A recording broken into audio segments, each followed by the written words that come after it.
The following is a special presentation of iRacing on LSRTV, your home for sim racing.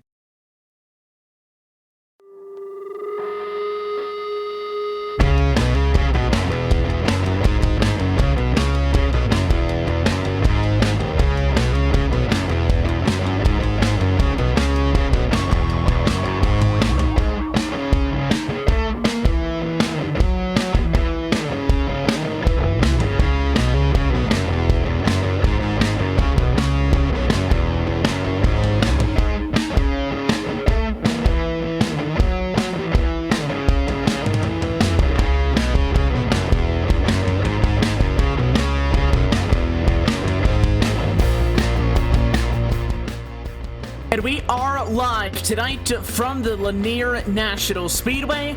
Welcome to LSRTV's coverage of the Championship Esports Association Weekly Dirt Series on your home for sim racing at iRacing Live, where we say good evening, sim racing fans, and welcome to Blue Shot Marine opening night from Brazelton, Georgia.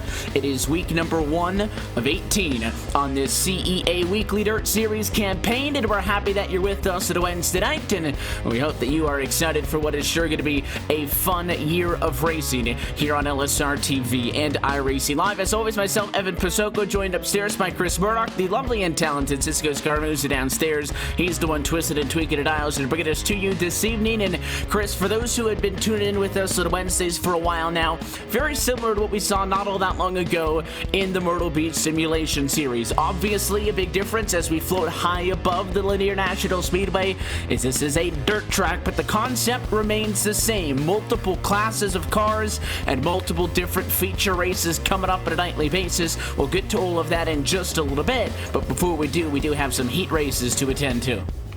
Yeah, and you can see on your screen right now all these drivers just wrapped up qualifying. Everybody's getting lined up for Heat 1 right now, Evan. But like you mentioned, it's a little bit of a change in pace here on the Wednesday nights right now. We're flip-flopping with the Cars Esports Tour, so to bring some dirt action to LSR TV will be interesting and always fun to see these guys going sideways. But plenty of time to be very well acquainted with this Lanier National Speedway as the night goes on and as this season goes on for sure. But it is going to be a fun one. We have a ton of feature races coming up, including the UMP Modifieds, the Super Streets. We've got sprint cars, Pro Late models, and of course pure stocks to round out the night. That's our feature race schedule that'll be kicked off in a little bit over 15 or 20 minutes or so from now. But in the meantime, we do have some heat races to attend to, so we'll get set for Pro Late Model heats, and we'll go feature racing in just a little bit. Yeah, looking at these grids as they're rolling off, Seth the Merchant going to lead off Heat 1 with Christian Peterson to his outside. The 00 of Gabe Wood going to be up there on the second row, the 6 of Eric Spencer, and the 72 of Rory Blum to round out Heat 1 as we get ready to go green here, waiting for Seth the Merchant to hit that loud pedal and send it off here tonight at Lanier National Speedway. They come out of turn 4 and we are ready to get this action underway here tonight. That's when we'll be ready to go. Seth the Merchant always good on the short tracks, but it'll be interesting to see as he hits the loud pedal, green flag in the air. He's off to a resounding start in front of Christian Peterson here. Christian Peterson, we also see him a lot on the short track scene. Definitely interesting to see him sling it sideways in some dirt. He's staying right on the back bumper of Seth the Merchant at this moment in time. You can see him try to take that inside line, but going to wash up a little bit. That's going to be Christian Peterson. Seth the Merchant still going to be your leader throughout the back of the field. We go back behind them a little bit. Gabe Wood, Eric Spencer doing some racing, and then you got Rory Blum trying to hold on and keep that car up in contention. Meanwhile, back up for your lead, Seth the Merchant pulling away. He's just able to arc it in a little bit better than Christian Peterson at this moment in time. and is able to run his race a little bit smoother. You can see him get that exit speed as Christian Peterson almost goes up and taps the wall there a little bit. Christian Peterson's just struggling on exit, where Seth the Merchant is so good at this moment in time. Meanwhile, behind them, Gabe Wood gets a little bit too sideways going through there and cuts a lot of his speed off on exit. You can see him really slinging that 00 machine in there, trying to get all the speed he can, but it's really hurting his exit. He can get in and go pretty fast entry to center, but that exit speed is just getting scrubbed off there from where he's just a little bit too sideways. Meanwhile, up front, Seth the Merchant still pulling away. Christian Peterson smacks the wall on the exit of the corner there just a little bit as Christian Peterson tries everything he can to catch Seth the Merchant, but the Merchant just pulling away so fast at this track so far in our opening heat here tonight of Lanier National Speedway. You heard Evan mention a lot of action on tap tonight, so this is just the start. Don't go anywhere. 2 laps to go at the line. Seth the Merchant, your leader, so 2 laps to go. Is anybody going to be able to catch him? It doesn't look like it. Christian Peterson loses a lot of speed off of that corner, coming out of 4 to take the white flag. Seth the Merchant rockets off the exit. White flag in the air this time by Seth the Merchant in Heat 1. Looks like he's going to be able to take it without any challenge whatsoever. He rounds the corner and takes it. Seth the Merchant, your Heat 1 winner.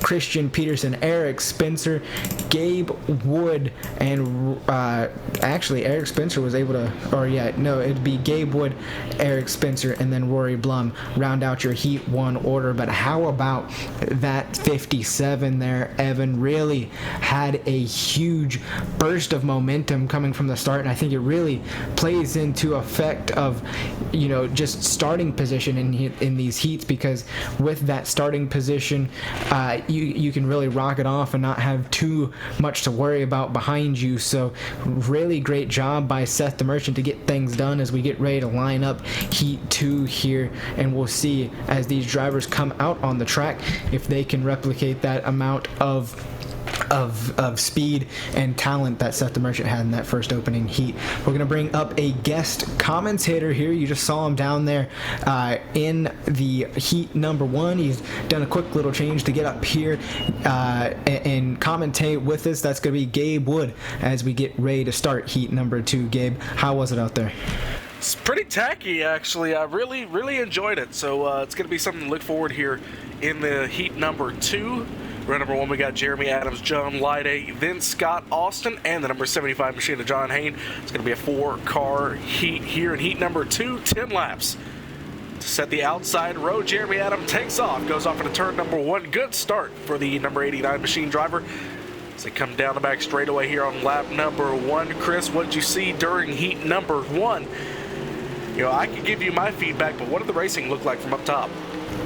Well, the racing was a little bit of what we're seeing right now. Starting position is key, because you just saw how Jeremy Adams rocketed off of there across the line and into the start, and he got himself a sizable gap over that 22 of John Lyday. Meanwhile, back there you got Scott Austin and the 75 of John Hain. Oh, you see the 5 get the wall, so that's going to allow the 75 to get up there and close side-by-side action as they're coming through turns 4. Not going to be quite enough, not going to be able to stick there, but right now this is the closest battle we have on track, and we didn't really see a lot of battles in heat number 1. Gabe, is there side by side? Good position there for third, Chris. Oh my gosh, that's actually the best move I've seen of the night here at Lanier. It's a very flat track here, and Scott Austin, the one thing that I noted, I had a different setup here at the halfway point. I had a different setup, so I didn't exactly get the grip I wanted to. But it looks like John Hain had some good grip there on the inside lane. Now the 5 of Scott Austin, he moves back to the inside lane trying to get the crossover move. Not going to happen, though. But that's going to be the dominant line here, Chris, is that middle to bottom, right about where Hain is running, and maybe a little bit lower where Scott Austin's been running, but I just don't think he's got the setup under it to run there. We can see the momentum that 75 is able to carry off the corner from running that line a lot better than the 5. You can see the 5 of Scott Austin slipped up there in 3 and 4, losing him a whole bunch of time. Meanwhile, up front, it's still a Jeremy Adams heat to win with 2 laps to go at the line. Jeremy Adams looks like he's going to be able to get it done, just like Seth the Merchant did, with no challenge out of the back from John Lyday as we get ready to cross that 1 to go mark. Jeremy Adams still out front. No challenge from John Lyday in the 22 machine behind. And note, Jeremy Adams has the second fastest time of the night. And I tell you what, this is how these heats line up, because Seth the Merchant, who won heat number 1, he's first on the board. Jeremy Adams comes home heat number 2, and he's going to come home second on the board in times. So your lineup on the race for the feature is going to be pretty much the same as they would if they had qualified. So these guys are lined up perfectly for the feature event. Lined up perfectly with that. And Evan, a whole lot of action-packed racing here in just the heats. Gabe, we appreciate you taking the time to come out of your car and talk with us. Hopefully throughout the rest of the night we can see you get up there and run through the rest of it. But Evan, a whole lot of action-packed racing here in the heat racing just early on here tonight. So if this is what we're to expect throughout the rest of the night, it is going to be a wild night here tonight at Lanier. Well, for sure, and the biggest thing as well is the heat races again. And some of these slower cars, I guess, for towards the back of the pack and stuff. But I think the big thing is, in these heats, you got the field split up. So when it comes to our feature racing, that's going to be getting kicked off here in just a minute or so. Then it's going to be double the field size. Of course, we're going to see many different kinds of vehicles, but I think that was a little bit of a sneak preview. Again, we haven't seen a series of this type on dirt. So these drivers, I think, are going to be very much experts come the end of the season. But we'll take an opportunity to step aside, and when we return, we'll get things started with the Rocket Tire Services UMP Modified Division. That one is coming up next. You're watching LSRTV's coverage of the CEA Weekly Dirt Series on your home for sim racing and iRacing Live. We get it all kicked off next from Lanier.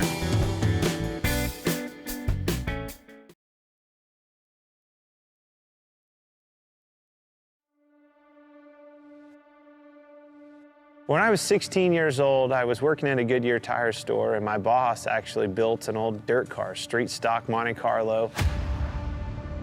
Went with him one night, fell in love with it. It was a hell of a race, hell of a party, and a big fight afterwards. I was like, this is it. This is it for me. It wasn't long after that, I was driving an old 78 Camaro out of the weeds at that guy's farm. We pulled that thing out and made a race car out of it, and away we went.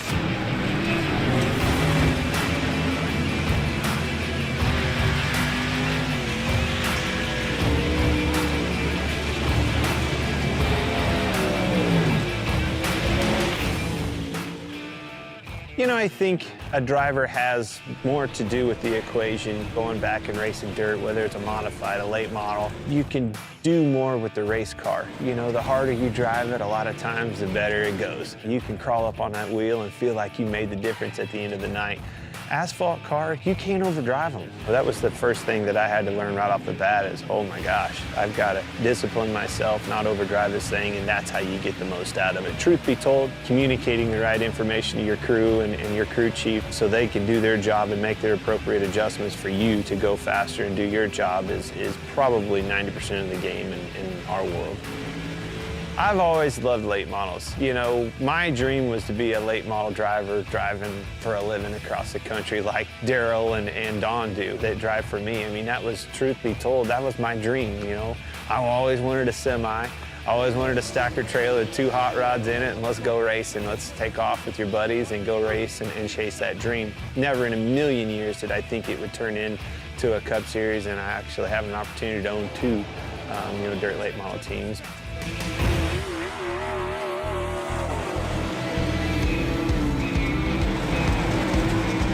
When you think of iRacing, you don't think of a video game. It's not. It's way above and beyond any of that. Dirt racing changes so much. The track changes so much. Being able to capture that, to experience all those details that surround dirt racing and make dirt racing what it is what makes iRacing so cool, because they did nail all of that. I knew when they came to our shop and scanned cars and went to the detail of getting that car right, I knew that it was going to be over the top, because it blew my mind just the work that went into making sure the car itself was legit. This sport has been around a long time. The competition can't be replaced, and that's what brings people back to the racetrack week in and week out.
And welcome back live to Lanier National Speedway, LSRTV's coverage of the CEA Weekly Dirt Series. Getting kicked off here tonight, it is Blue Shot Marine opening night for this CEA Weekly Dirt Series. Just had a little bit of heat racing action to get aside, but this is what you're going to be looking for on a weekly basis. We get set to go feature racing 5 different races on tap tonight as the sun has gone down and the lights have come on here on iRacing Live. But first up, it is going to be the Rocket Tire Services UMP Modified Division. Chris, as they go out for the first feature on the night, going to be a 30-lap contest. 30 laps of action-packed. We'll finally get to see our first feature race of the season here. Evan, we alluded to some action in the heat racing, so if it was anything like that, this should be fun. We see a lot of familiar names from heat races: Seth the Merchant, Christian Peterson, Eric Spencer Company. A lot of these drivers got the modifieds out to do some laps in those, so it should be a pretty fun event. It is exactly, and you look back on what those heat races were. We saw a little bit earlier, obviously a different car, and we'll see, the Pro Late models later on tonight. The Blue Shine Marine Pro Late model is going to be the main event tonight, 50-lap feature in just a little bit. But I don't think that 30 laps is that many more, especially when you're talking about dirt racing. You got to be up and on the wheel right from the get-go. The base trucks out of back straightaway cars are on track, so let's go down trackside and take a look at tonight's LSRTV starting grid. These are your Rocket Tire Services UMP Modified. Seth DeMerchant going to start from pole position. He'll be accompanied by the 8 of Jeremy Adams on the outside of the front row. Back on row 2, third starting spot is the 23 of Christian Peterson, and the 5 of Scott Austin rolls off from 4th. Hunter Posted will round out your top 5. TJ McGuire in the 83 will roll off 6th. John Lyday 7th. CJ Mason 8th, and rounding out your 9 car field is Eric Spencer. Let's look top to bottom at your LSRTV starting grid. Again, had a little bit of opportunity to talk about what makes this Lanier National Speedway such an exciting dirt facility. I think the biggest thing to take away from all of this is obviously it is a very small racetrack, at smaller than a half a mile in distance, and there isn't all that much grip as well. So you talk about the racetrack it had worked in and such, and you can see that rubberization of the dirt maybe in the center of the corner there with the distinct lines up top. Curious also to see how much of that will occur over the course of these feature races that range from anywhere between 20 to 50 laps or so over the course of the season. But enough talk, it is finally time to get feature racing in the CEA Weekly Dirt Series, and we're happy that you're with us at LSRTV and iRacing Live as we get set to do it. The iRacing official pace truck going to head down to pit road, and we will see the 57 to Seth the Merchant kick her sideways first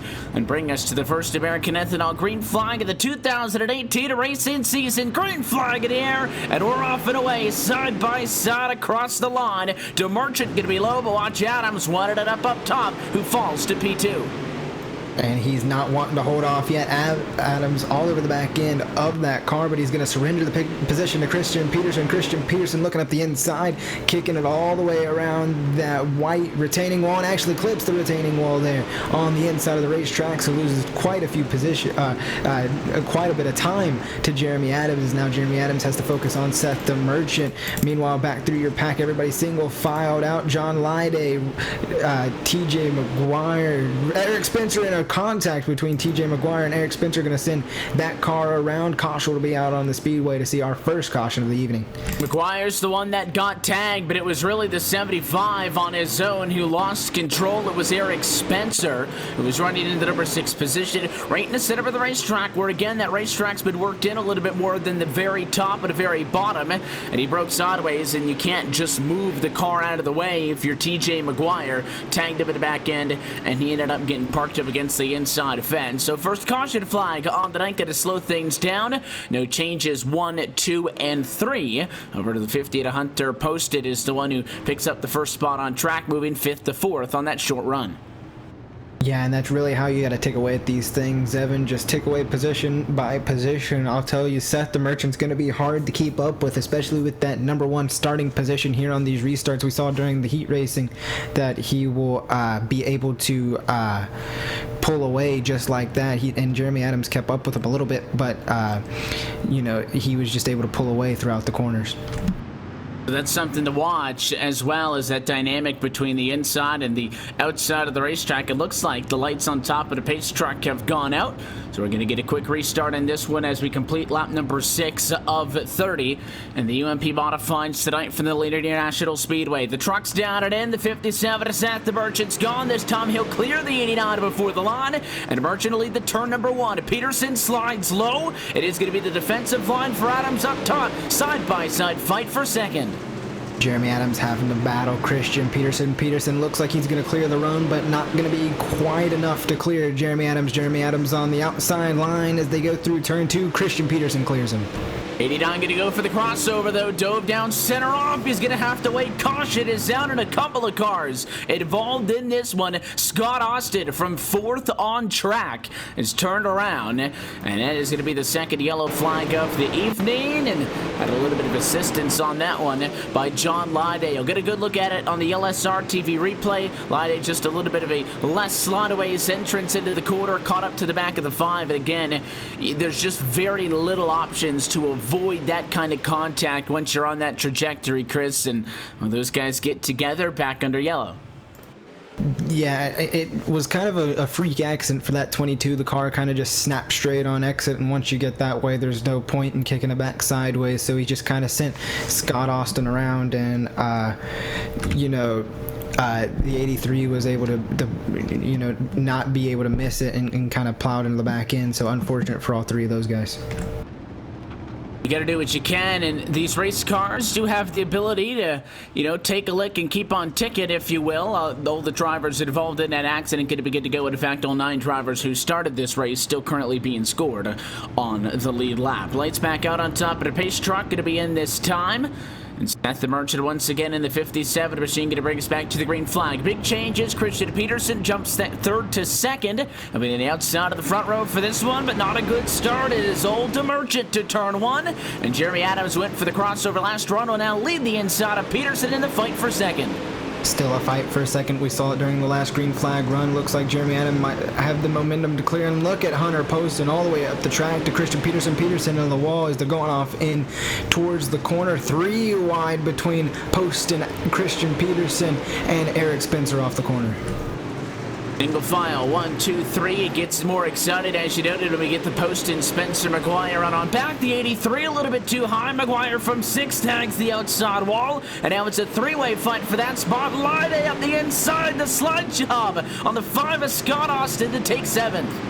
And he will clear that 83. Now the 83 gets the momentum off to go back to this inside of Lide, but not going to quite have the momentum to make it stick. Austin with contact almost sent the 83 around, and they save it. How about that driving? It cost him a lot of time, though, but it's the kind of race that you expect to see as we're now past halfway home in a Rocket Tire Services UMP Modified feature race for Week 1 of this CEA Weekly Dirt Series. DeMerchant, Adams, Peterson, 1, 2, 3. Hunter Poston under attack with a 75 of Spencer to fight that would be for 4th and 5th position, but for the first time tonight, we're single file through the field. 75 trying to change that. And it looks like he'll dive it in there and get towards the corner panel, almost make contact, have to check up, so Poston secures that position for a little bit. Now the 75 has to watch out for Lide. Spencer trying his best to keep the 58 in his sights, but he's having a tough time on keeping it down there.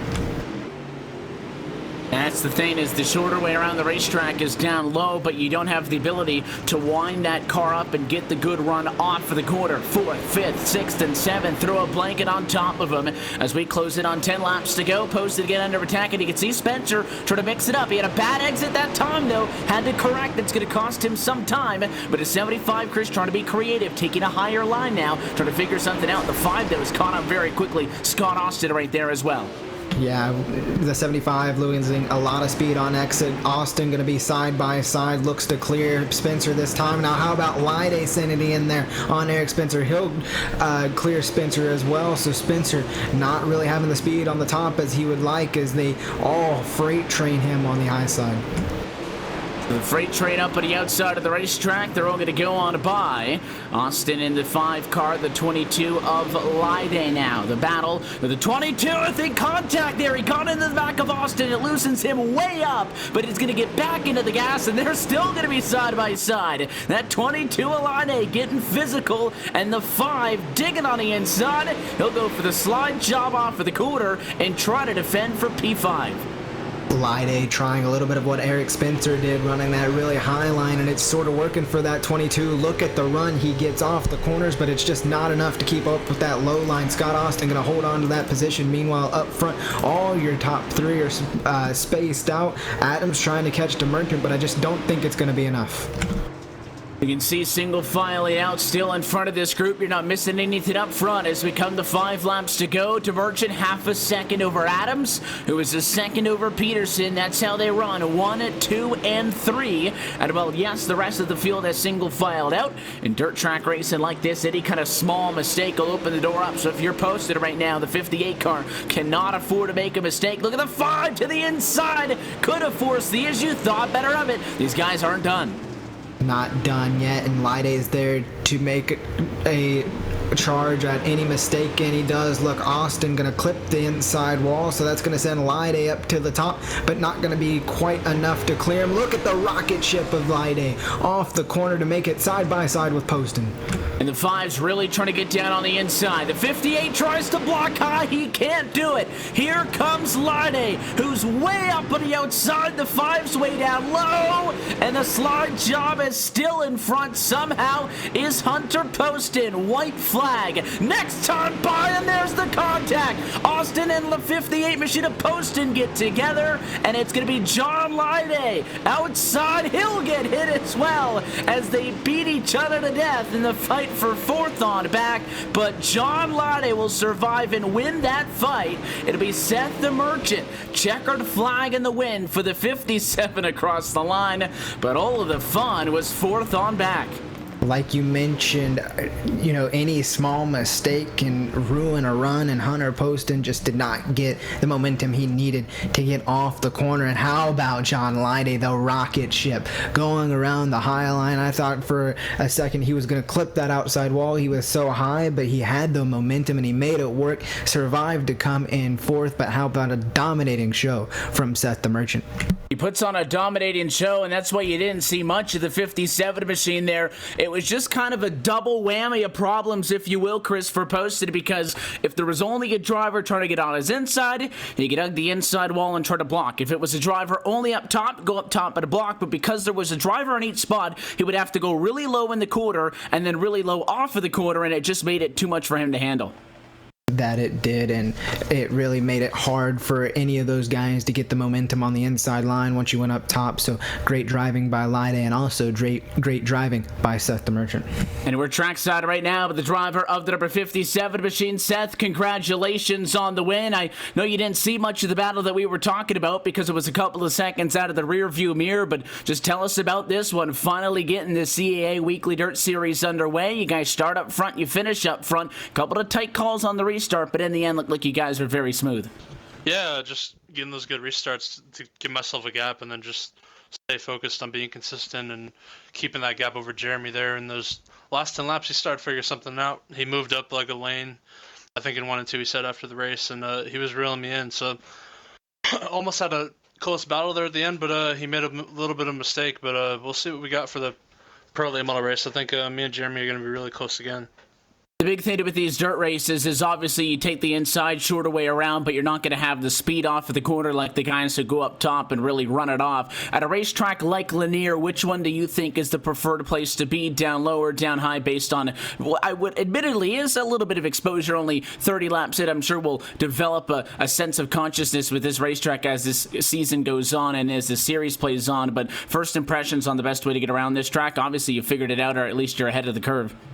Yeah, it just depends on where the moisture is. If it's down there on the apron, which tends to develop down there with the way the icing has the track states set at. But if that's not there, then we're going to be up against the wall and run in the middle. So it should be interesting. Obviously, it's a new series, Seth. What other cars are we going to see in over the course of the year? I'm planning on running this one through the whole season, the Pro Late Model, and then I'm thinking about doing the Legend car, so that'll be fun. We know the Pro Lates are going to be fun 50 laps later on tonight. We'll let you get out of here, Seth. As always, though, before we do, the sponsors, the shout-outs, who makes it happen. Just all the guys at Vinci Racing putting together a good setup for this race, yeah. Rocket Tire Services UMP Modifieds winner for Week 1, Seth the Merchant. Seth, we appreciate you chatting with us. It was a great race, and looking forward to catching up with you over the course of the year. Thank you. That is your first race winner on 2018. Seth the Merchant etches his name into the first ever trophy in this CEA Weekly Dirt Series. We'll take an opportunity to step aside, clean the racetrack off. When we come back, the Super Streets are on track, feature race 2 of 5. When we return, you're watching the CEA Weekly Dirt Series at LSRTV, your home for sim racing.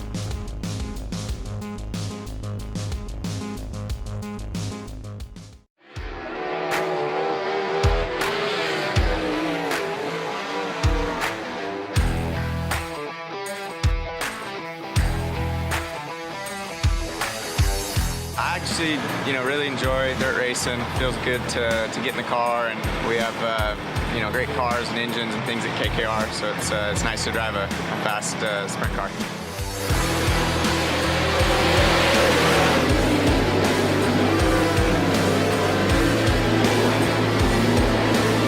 Couple of separate lines developing, 3 wide action on a turn 2. Craig Kinzer, Casey Kane, and Kieran Pittman going at it.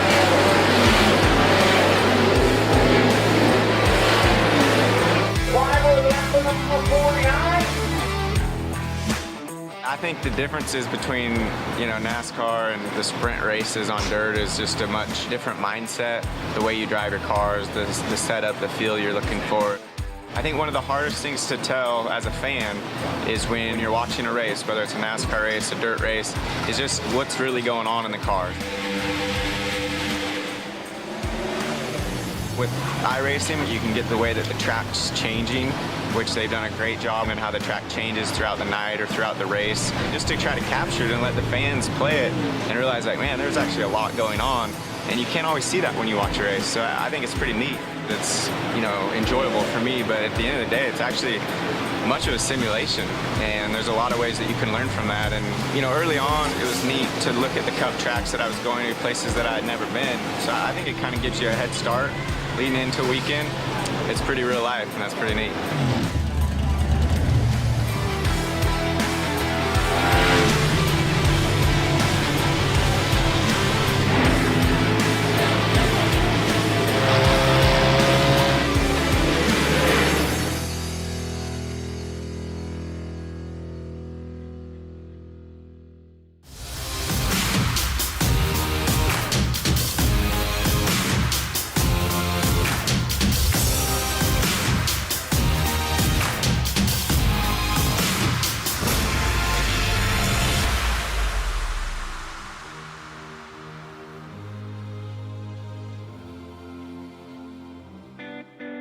And we're back live from the Lanier National Speedway. Seth the Merchant, your first ever winner in this CEA Weekly Dirt Series, takes home checkered flying 1 of 5 up for grabs tonight, as we welcome you back into our coverage of Blue Shot Marine opening night on LSRTV and iRacing Live. So we transition into the next feature race of the evening, Chris Murdoch, and it is going to be the Super Streets on track. A little bit of a less time, 25 lap total distance in this main event, but all the same rules from that previous one applies. Not a lot of time.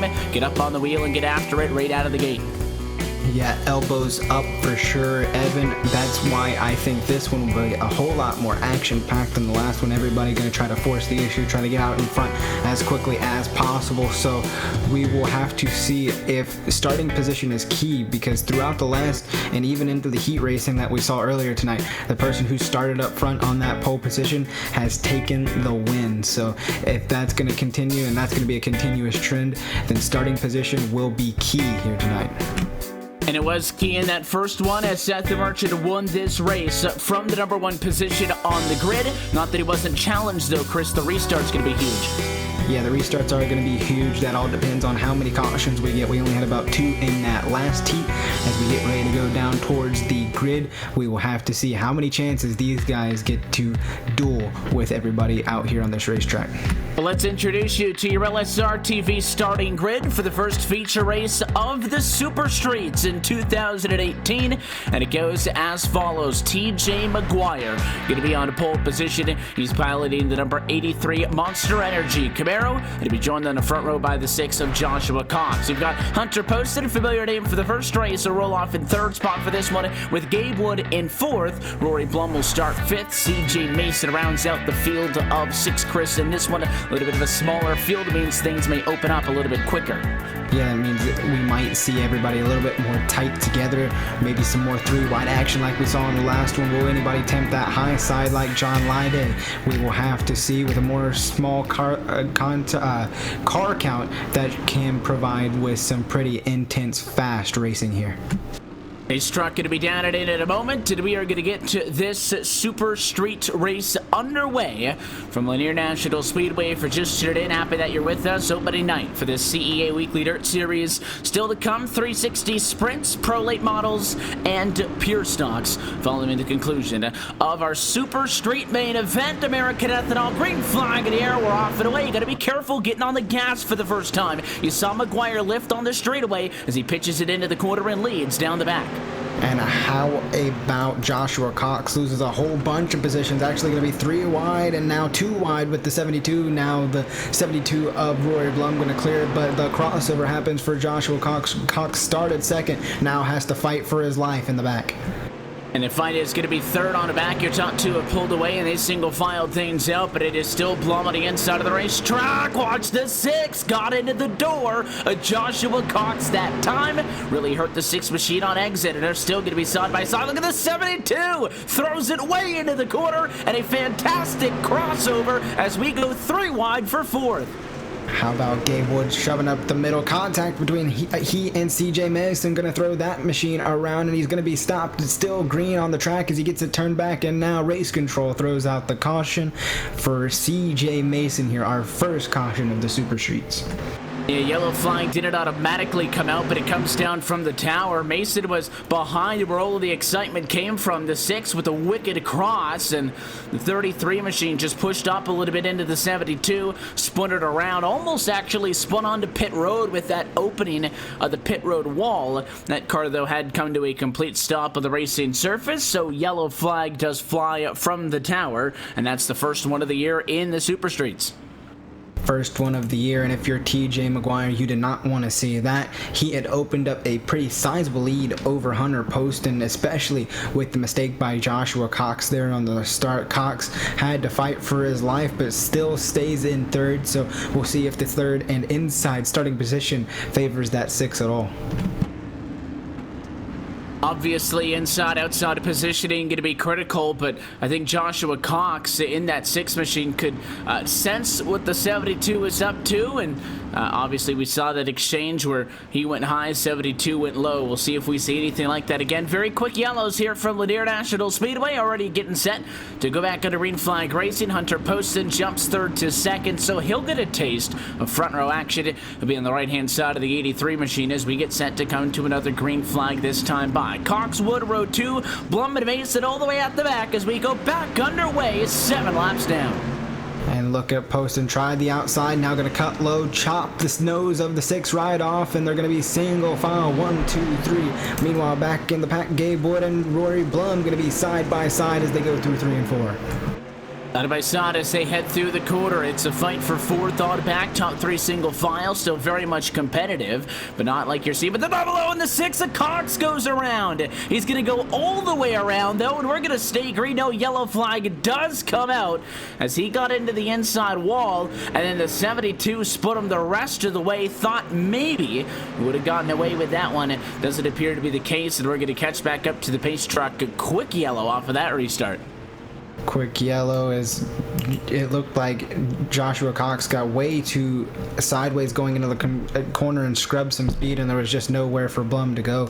Piled into that heavy front end damage for Joshua Cox. A tough break for Cox. That's not the first time in these Super Streets we've seen a similar incident like that, Chris. Obviously, we talked about it a lot during the Myrtle Beach Simulation Series here on LSRTV. Same racetrack, different cars. The difference is I think that it's going to be a lot more noticeable in dirt. There's a couple of dirt cars that I enjoy driving, and there's some that I can't get a lap around in. And, of course, these guys know what they're doing, but they drive very differently. I think that in those UMP modifieds, they were really able to throw it into the corner a lot more aggressively. Whereas here you're seeing if they do that, that back end really washes out, and instead of slotting through the corner, you're just spinning out. Yeah, and that's really a hard balance, especially if you're running multiple series, finding that balance. But that's what makes these guys so good, and that's why they're here in the CEA Weekly Dirt Series. We'll see if they can get it this time. We'll be halfway home as the pace car jumps back down into pit lane. And TJ Maguire, nice and easy on the throttle, going to lead to turn 1. The 58 posted from second. A shot to the back end that time. Trying to send a message. He really wants to get up front. He wants to get up front, but he's going to have to fight Gabe Wood. How about Gabe Wood trying to send it in there? Almost contact between he and CJ Mason. Mason going to keep off the back end for now, but everybody single filed out. Everybody trying to find their place here on this racetrack. To balance out a little bit to get a 6-car field means that I think everybody going to be competitive enough to compete with one another. Everybody in the back half of the field going way low. Gabe Wood in the double O running third was under attack as CJ Mason was really digging on the inside. Looks like they like a higher line in there. Look at the 6-car though. He's going to tag him. Joshua Cox around. There's a yellow. And I wasn't expecting the 6 to be there, Chris. He wasn't really sideways at all. Just really cut the corner like he was on an asphalt track, trying to limit how much that car was sideways. The problem is if you're not sideways, though, you're not going to get off of the corner. Drove straight into the 33, and I think Mason's pretty lucky he didn't get taken out. Yeah, Mason was lucky that he was able to keep the car under him, but Joshua Cox just not having the day he wants to here in the Super Street Series. Just bad luck after bad luck, and it's like you mentioned, he just got too straight off the corner, and I don't know if he knew if the 33 was there or not, but plowed into him. Luckily, the 33 kept it straight, and Joshua Cox was able to go around and get her quickly back up and going. Cox is going to, of course, stay in this race. Not a ton of damage. All of these dirt cars can sustain a pretty good amount of damage and be able to stay competitive on track again. Mason's concern might have been there that he might have gotten a wheel well knocked in or something hit on the axle when he get hit that much at an angle from the side. But it looks like he'll be okay, no problem. And a lot more yellows in this Super Street main event than what we saw later on in the UMP Modifieds.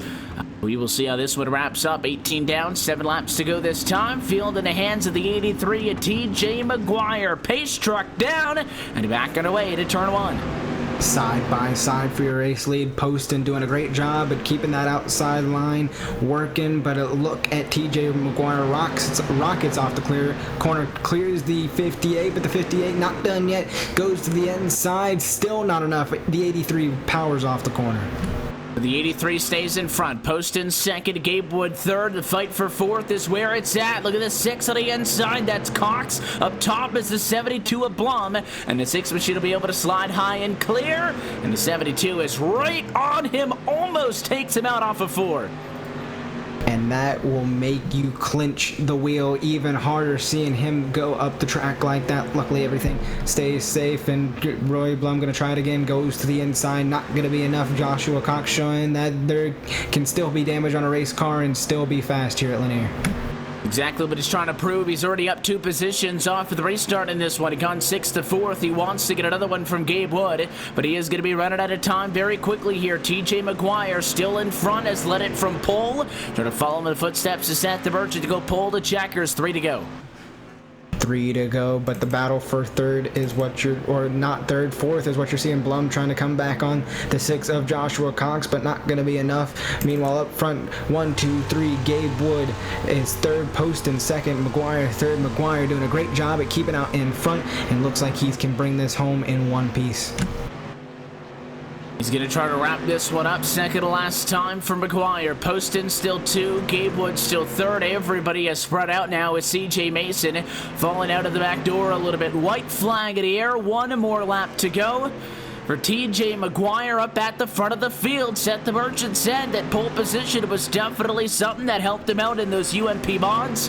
And TJ McGuire feeling the same kind of mojo in the Super Streets. He'll take the checkered flag and win on week 1 from Lanier.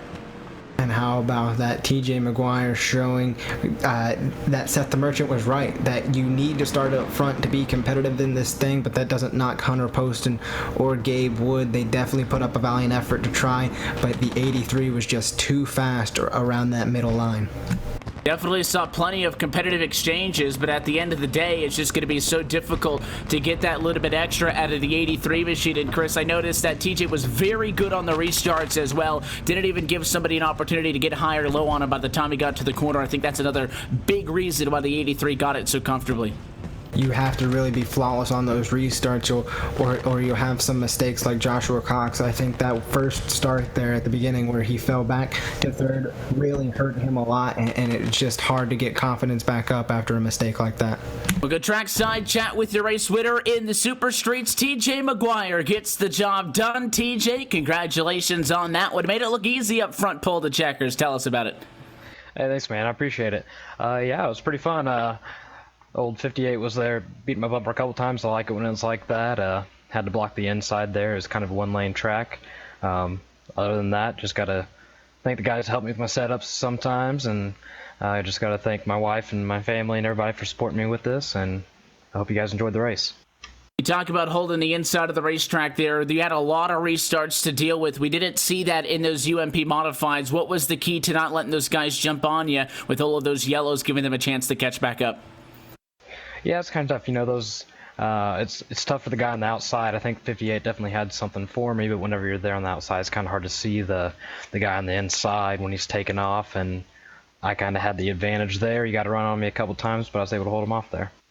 A good win for you. We appreciate the time, TJ. Congratulations and best of luck for the rest of the season here. Hey, thanks, guys. Thanks for what you do. Race winner for weekend number 1, the Super Streets go to the 83. TJ McGuire is your opening night winner. And just like that, we've got 2 different race winners for the first week of competition. So we'll take another opportunity to step aside, and the races keep on coming. 360 sprint cars coming up from Lanier. That is next on LSRTV and iRacing Live. You're watching the CEA Weekly Dirt Series. It's Blue Shot Marine opening night. We'll be back to Brazelton, Georgia in a moment.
And welcome back live to Lanier National Speedway. You're watching LSR TV's continuing coverage of the CEA Weekly Dirt Series on your home for sim racing and iRacing Live. Evan Pizzoco, Chris Murdoch upstairs with you. With Cisco Scarabus downstairs. 2 races down and 2 different race winners. Seth the Merchant and the UMP Mods and TJ McGuire moments ago in the Super Streets. Yes, Chris, I am aware that the Blue Shot Marine Pro Late Models is the feature race of the night, but I'd be lying if I told you I wasn't excited. We got 360 winged sprints on track. This is the race. Yes, like you mentioned, the late models will be the feature, but this is the series that I'm most looking forward to. I love taking these sprint cars out on the iRacing sim and just slinging them around, so I can't wait to be topside with you and everybody here watching and seeing how everybody else does it, because they're definitely going to do it way better than I do. The one thing we have to keep in mind is we saw a lot of contact in these 2 races so far, Chris, especially in that last one in the Super Streets. That is not something you're going to get away with in sprint cars. Not at all. We see people, smacking the wall out of the corners, trying to get it back straight. You hit the wall once in these, you pretty much pack it up and you're done, because these do not take as big of a beating as all these cars that we've seen out on track here tonight. I know these things got wings on them, but they're not supposed to fly. You make a mistake, you might just end up with all 4 tires off of the ground. It's going to be a fun one, 30 laps due up, which again, going to be about the regular distance that we should expect to see over the course of the year. Let's introduce you to your 360 sprint car starting grid. A pole position in this one, going to go to the 43. That's Reed Rundell, who will start up front, and he's going to be joined on the front row by the number 5 of Scott Austin. Back on row 2, 3rd spot to the 73 of Eric Spencer. The 75 of John Hine is going to be in the 4th spot, and the 72 of Rory Blum inside of row 3 starts in 5th. Gabe Wood just going to be on the outside of the top 5, starting 6th, 7th, James Krohula, 8th, Sean Cross, 9th, Christian Peterson, and your 10-car field rounds out with Tom Moreno. It'll be a very fun race. I think we're both very much looking forward to checking out these 360 sprints. It is going to be non-stop action for the drop of the green flag through to the rest of this one. And the pace car's getting it out of the way this time as we head back down to 3 and 4, and we're going to go racing from Lanier National Speedway. Again, 2 races still to come after this feature race. Up next, it is the Blue Shot of Marine Pro Late Models, and then we'll close out the night with the pure stocks of week 1 of this CEA Weekly Dirt Series. But let's go sprint car racing from Lanier. Green flag in the air. Reed Rundell off to a great start, but look at Scott Austin try to use the outside for momentum. All these guys lose. Look, contact in the back. Going to send some drivers askew, but they all keep it under control as they complete the first lap in the sprint cars. As much control as you can have, bouncing off each other a little bit in the back. It is going to be Rundell leading this race. Scott Austin trying to hang on to second, but Eric Spencer up the inside of the racetrack. He'll slot into the number 2 spot. A mistake that time off of the corner, though. The 5 of Austin back in it as they really pitch it in. Yeah, and the 5 of Austin really using that outside line well. You can see him get side by side back with Spencer. They're 2 by 2 by 2 throughout the corner, Evan. We knew this series was going to be action packed, but they're side by side, all action all over the place.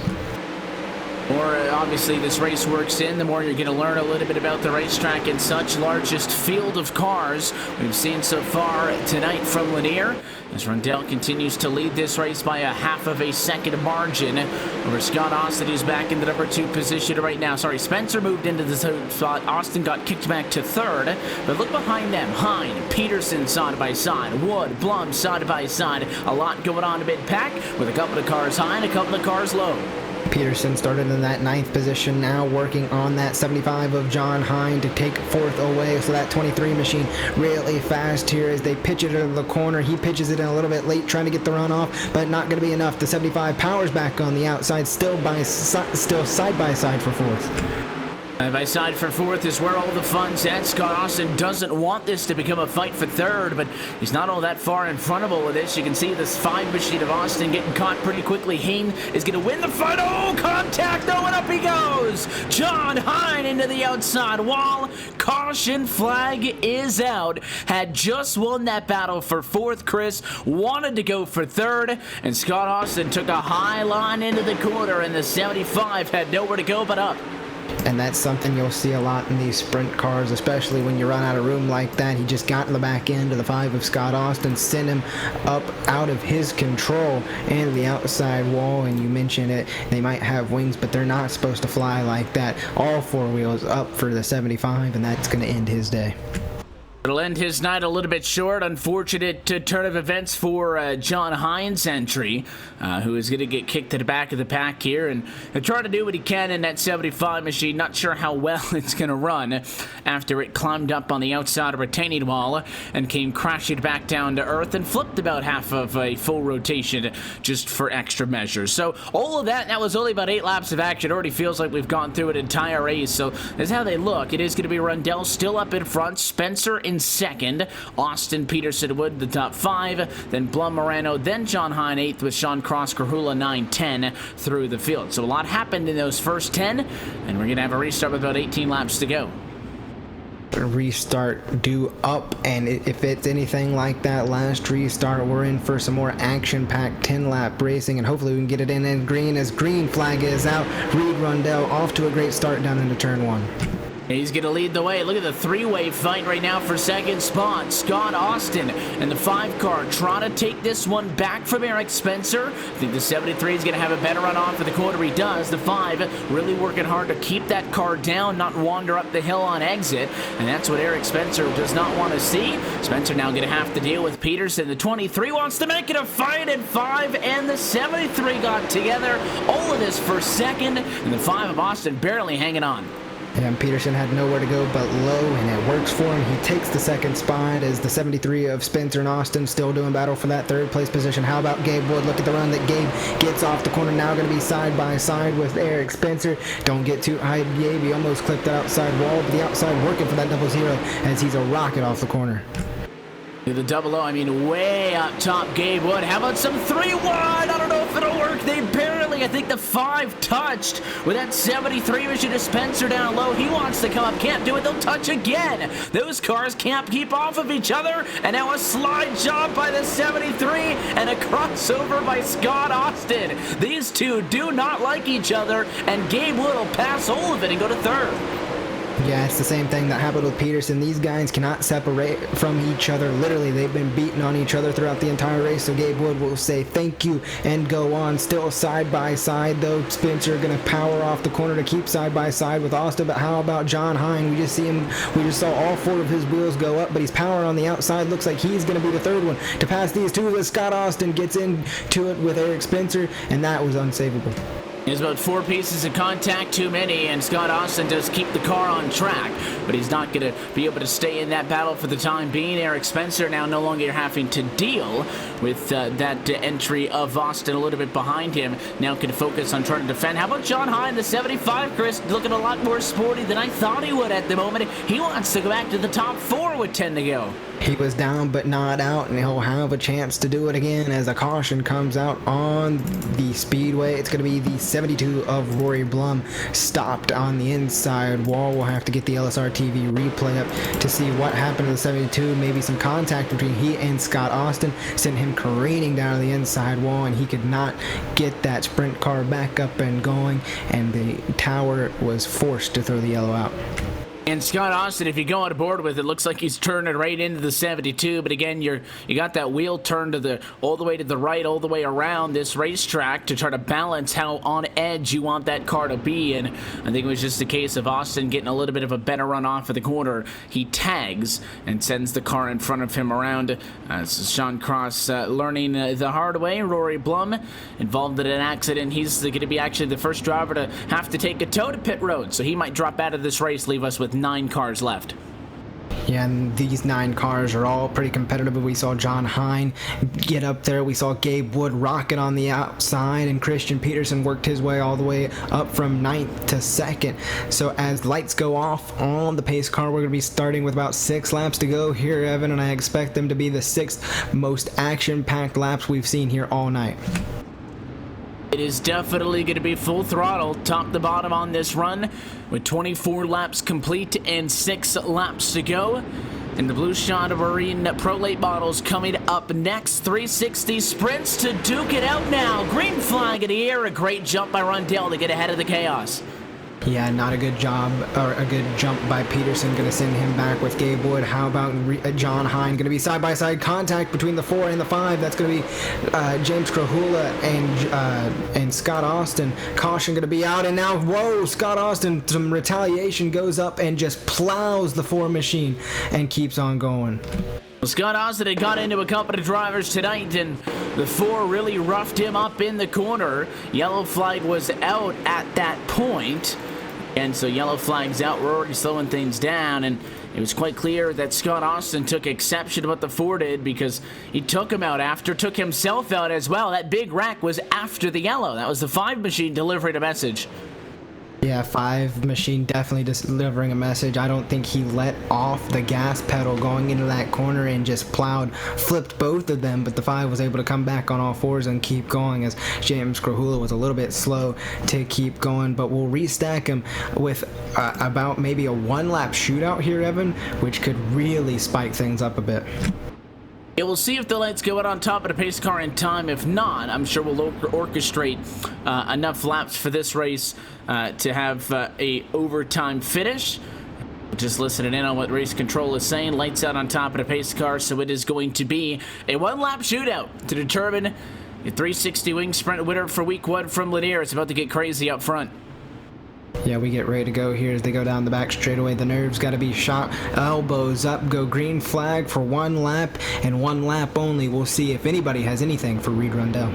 Dell gets to control the restart, so they have to wait for the 43 to go. There's the green flag one to go, and he's got 6 car lengths. Great jump for Rondell. It's going to be chaos behind. Every spot up for grabs, but your race leader going to run off into the sunset. Reed Rondell, picture perfect when it matters the most, and he wins into 360 sprints. And what a rebound for the 75 of John Hine-Evan. We saw all 4 tires climb the retaining wall and see him upside down, but he comes home in second, eking out Christian Peterson across the line. What a rebound for that 75 machine. Fantastic run to the end for the drivers in that one, but for Rondell up front, and especially in these 360 wing sprints, these drivers were not shying away, Chris, of getting very physical as far as, how much they wanted to push the issue and such. And, well, the 43 machine made sure he didn't even give him a chance to get after him. Yeah, and sometimes, as we saw here in this race, the tempers can boil over when contact becomes too much, and it was just an interesting all-around race, the most action-packed we've seen all night. But the 43 machine starts from the front and finishes up front, keeps the trend going. The pole winner wins the race. Yeah, don't let anybody ever tell you that getting a good qualifying position doesn't matter. It'll be the 3rd winner tonight to start from pole. As we go trackside and get over the 43 machine. Reed, congratulations on the win. This one was pretty wild, and I'm sure you didn't want to see that late race restart, but you were able to get out in front of it. Tell us what you saw behind you. Yeah, I know Christian is awfully good, and I saw him creeping up there, so at the end it was just a matter of trying to keep it low and trying to find that moisture. The track's really slick tonight. What part of the racetrack worked out best for you? We saw guys working way up top. We saw guys working way down low. What was that winning line?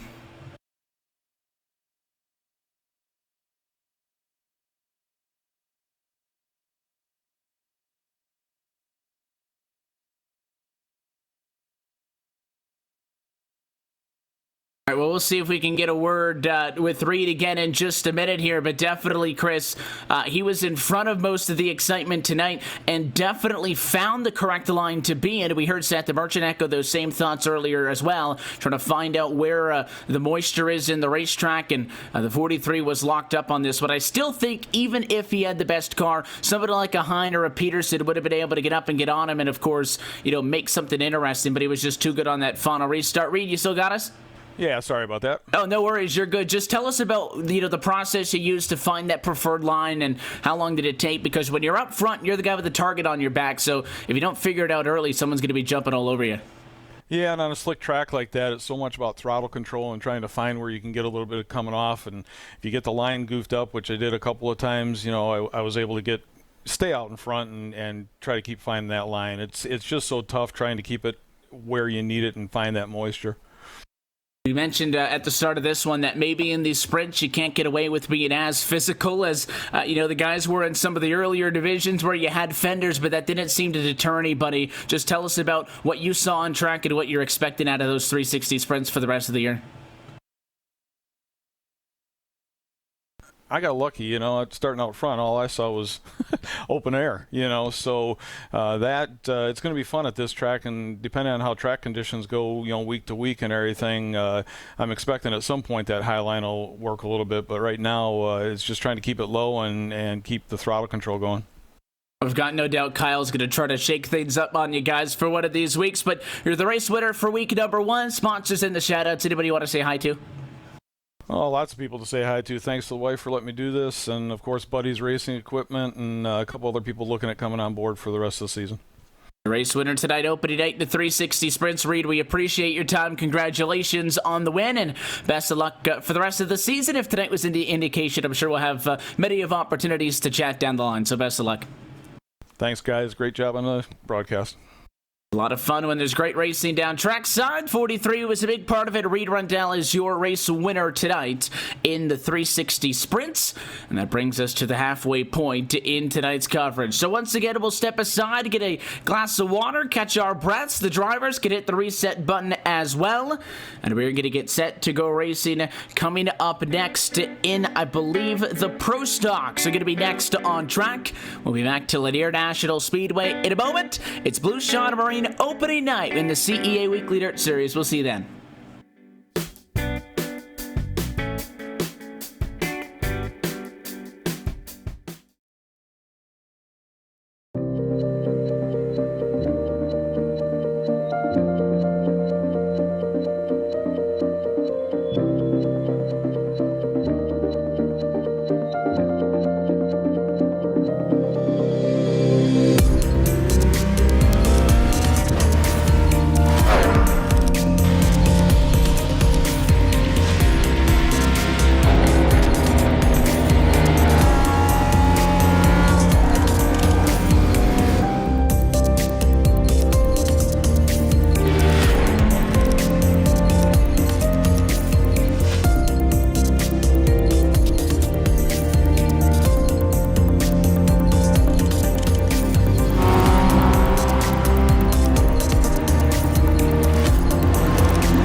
race. I'm driving the number 20 JGR Toyota Xfinity car this weekend. Really great opportunity here at New Hampshire at my home track.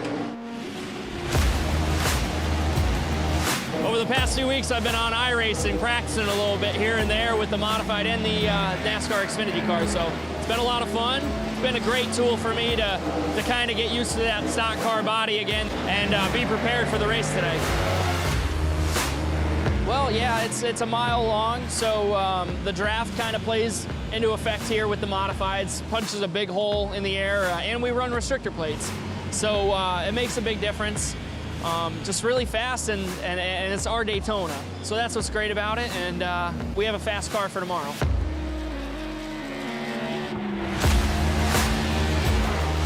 I think the biggest thing is they're heavier cars. The tire's a lot different, and the way you go about setting them up is a lot different. They use all 4 tires more than a modified, where we typically drive off the right rear, you know, so. Well, actually, it's funny. I raced NASCAR race in 2003 before iRacing came about. And then when iRacing came about, my friend Kevin Iannarelli, who works at iRacing, kind of told me, hey man, you need to switch over to this. And when I did, I was like, oh my God, this is like real life. So I started using it as a tool of mine to really prepare for modified races, whether it was Stafford or Thompson or Loudon, Bristol. And then obviously the Xfinity Series last year, going to road courses, trying to get laps, and use it as a tool that can get me as prepared as I could be without actually doing it. So it's been great.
Back live here on LSRTV and iRacing Live, and currently in rain delay mode. We seem to be experiencing some issues right now on the sim, so what we're going to do is, well, to keep the racing action going, we're going to flip over and go to some rain delay coverage. We'll take a look at this past Monday's Real Sim Racing, Full Throttle Real Sim Racing Cup Series presented by English Auto LLC, so we'll throw that up for you here while we're going to wait this out. We're going to wait out probably this practice session, so if we go to the wide picture here, you can see the tickers already kind of loading. We're at about 25 minutes here, so we're gonna wait about 15 minutes or so, see if we can suss out how the server is going to do. So we encourage you to stay tuned here on LSRTV and join us here for the coverage from Monday night of the Full Throttle Real Sim Racing Cup Series presented by English Auto LLC. Back in a moment after this word from our sponsors.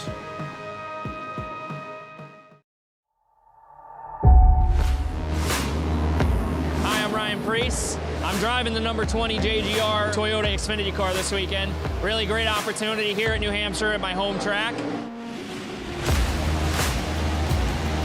Over the past 2 weeks, I've been on iRacing, practicing a little bit here and there with the modified and the NASCAR Xfinity car, so it's been a lot of fun. It's been a great tool for me to kind of get used to that stock car body again and be prepared for the race today. Well, yeah, it's a mile long, so the draft kind of plays into effect here with the modifieds. Punches a big hole in the air, and we run restrictor plates. So it makes a big difference. Just really fast, and it's our Daytona. So that's what's great about it, and we have a fast car for tomorrow.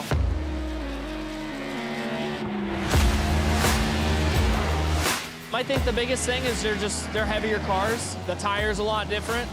And the way you go about setting them up is a lot different. They use all 4 tires more than a modified, where we typically drive off the right rear, you know, so.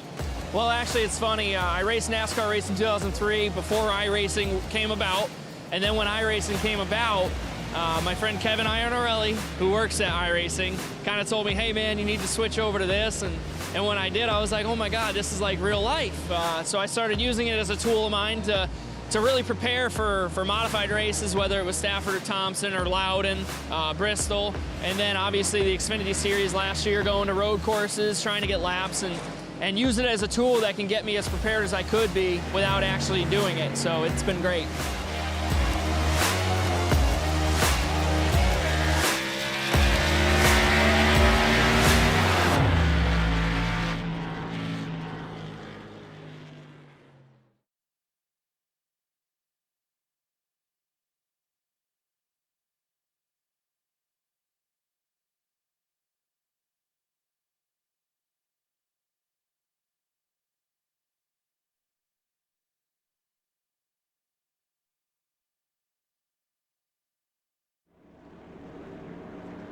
Welcome back live to the Bristol Motor Speedway. You're watching LSRTV's continuing coverage of the 2018 Full Throttle Real Sim Racing Cup Series, powered by English Auto LLC. Evan Pasoku, Chris Burnock upstairs with you. Cisco Scarbus in the production trailer as we get set to buckle up one more time, maybe 208 laps down as we close in on the final 18, now 17 laps to go this time by. And Jeffrey Nars has held off a couple of challenges, but he's going to have to do it again. Pace car in this time. The 88 has gone very early the last 2 times. We'll see if the drivers around him catch on, or if the 88 significantly mixes it up a little bit to throw him off. He does. He waits. Look at the 17 all over the back end. Wants to get going. Another picture-perfect start for Farinas. Freenars definitely knows how to push the buttons of all the other drivers out on the track and really get the start that he wants, because he's at a great advantage right now. Got a good gap over your battle for second right now, which is the 17 of Michael Guerrilla and Dylan Jones. Jones on the outside trying to clear the 17 of Guerrilla, and it looks like he will this time by. Meanwhile, behind them, Galen Gidman and Daniel Eberhardt doing battle. Caution going to be out as there's drivers throughout the back wrecking in 3 and 4. 3 and 4, looks like a lot of them are going to be able to keep on going, but a yellow flag is out. A lot of smoke, not a whole lot of carnage. I think it was a quick yellow for the 89 machine, that was, of Jeff Ward. That's somebody else who, again, has been having a fantastic run tonight. Got hit into the quarter by the 37, and if that's what the yellow was for, Chris, we've seen so many times tonight contact lead to a big mess, and all we can say is when you hit somebody like that, it's nearly impossible to recover from that. But that 89 machine just put on a fantastic piece of driving there. What a save. What a save. Looks like Jeff Ward may be trying out some of the dirt content here on the iRacing sim, really just taking it slideways and somehow managing to yank it back and keep it going. I think that might be what the yellow came out for. Maybe the iRacing server is just a little bit too quick. Maybe thought that Jeff Ward, as well as what we did, thought that Jeff Ward was going to lose that one in 3 and 4, but Jeff Ward proved us all wrong, kept the car going. But yet here we sit under caution again once more, and it looks like when we restart this race here, Evan, we're going to be at 10 laps to go, or maybe even a little bit under, so that should make for an interesting gloves off restart here to end it all. And it looks like as well that because of that timing, the way that this is all going to shake out is that you're going to have one maximum of 2 more restarts left in this race. If we do go back green with about 10 laps to go or so, a yellow flag cycle anywhere from 4 to 5 laps, and as you know, we say it all the time, that the point of no return is, of course, 4 laps to go or less. So if you were to restart with 5 to go, a yellow at that point I think would really end this race. So you're looking at maybe 2 more chances at best if you're Dylan Jones or Michael Garilio or somebody to crack the code that has been Andrew Farinars. And to be honest, they haven't even been close to being competitive with the 88. He's been so good on these restarts. Yeah, you're definitely going to have to try something completely different to be on the same level as Andrew Freenars on their restart, because we see him go when the pace car goes down. We see him hang back like he did on the last restart, causing some havoc between the 17, stacking up the inside line. He can really do whatever he wants, and that's the luxury you get as the control car. You can go whenever inside that zone, and you don't really have to wait for anybody. So doubling him up here, getting ready to go back green, looking to finish this thing out green. The objective is to just round this one out and complete how this one will shake out. Is there, of course, maybe going to be changes on some of these other rows? Can't forget the fact that Jones, Garilli, even Eberhardt could be putting on a good fight for second, but the one that everybody wants to see is that battle for the race win. And Freenars so far has had it pretty stoutly on lock. Pace car lights are out once more.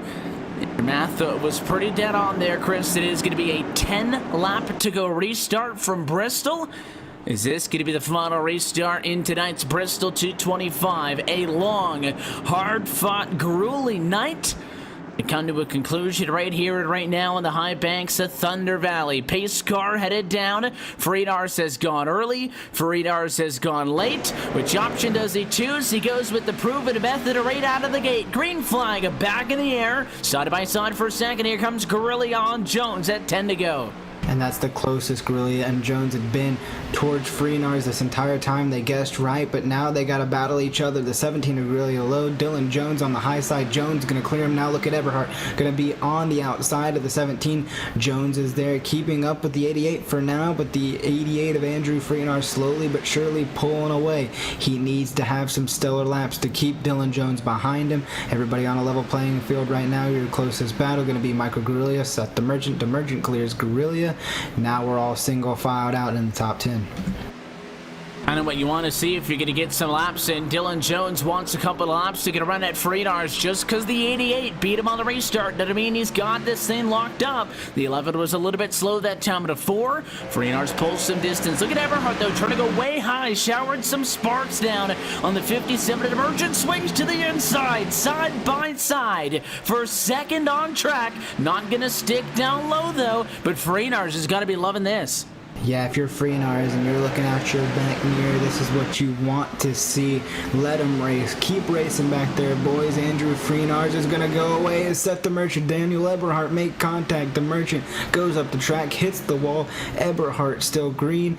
Andrew Freenars continues to pull away. Dylan Jones in second, all by himself. Everybody else single filed out as we have 5 laps to go, coming in 4 this time by.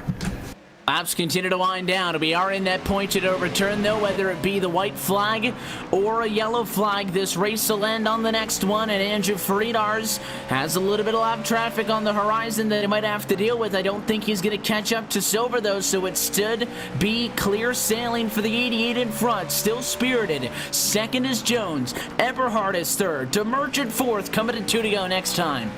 Two to go this time by. I thought I saw a car stopped on the apron, but we stay green. Coming out of 4 this time by. 2 to go. Freenars coasting towards the end. He has nothing out the front, nothing out the back.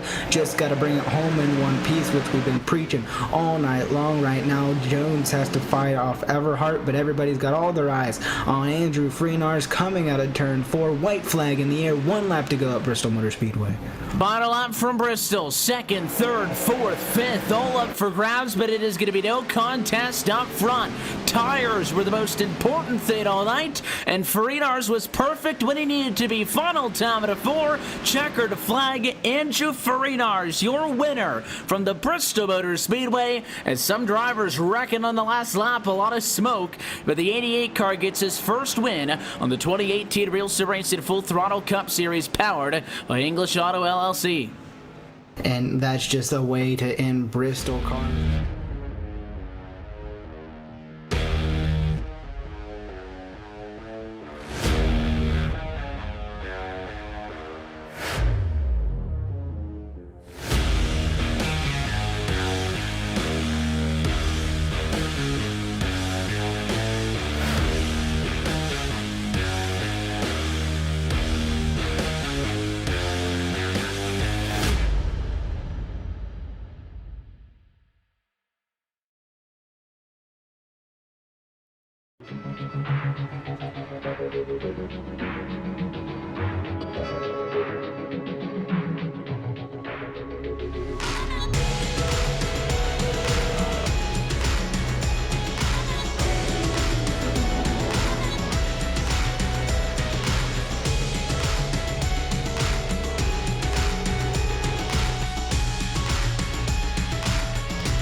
The one to go signal.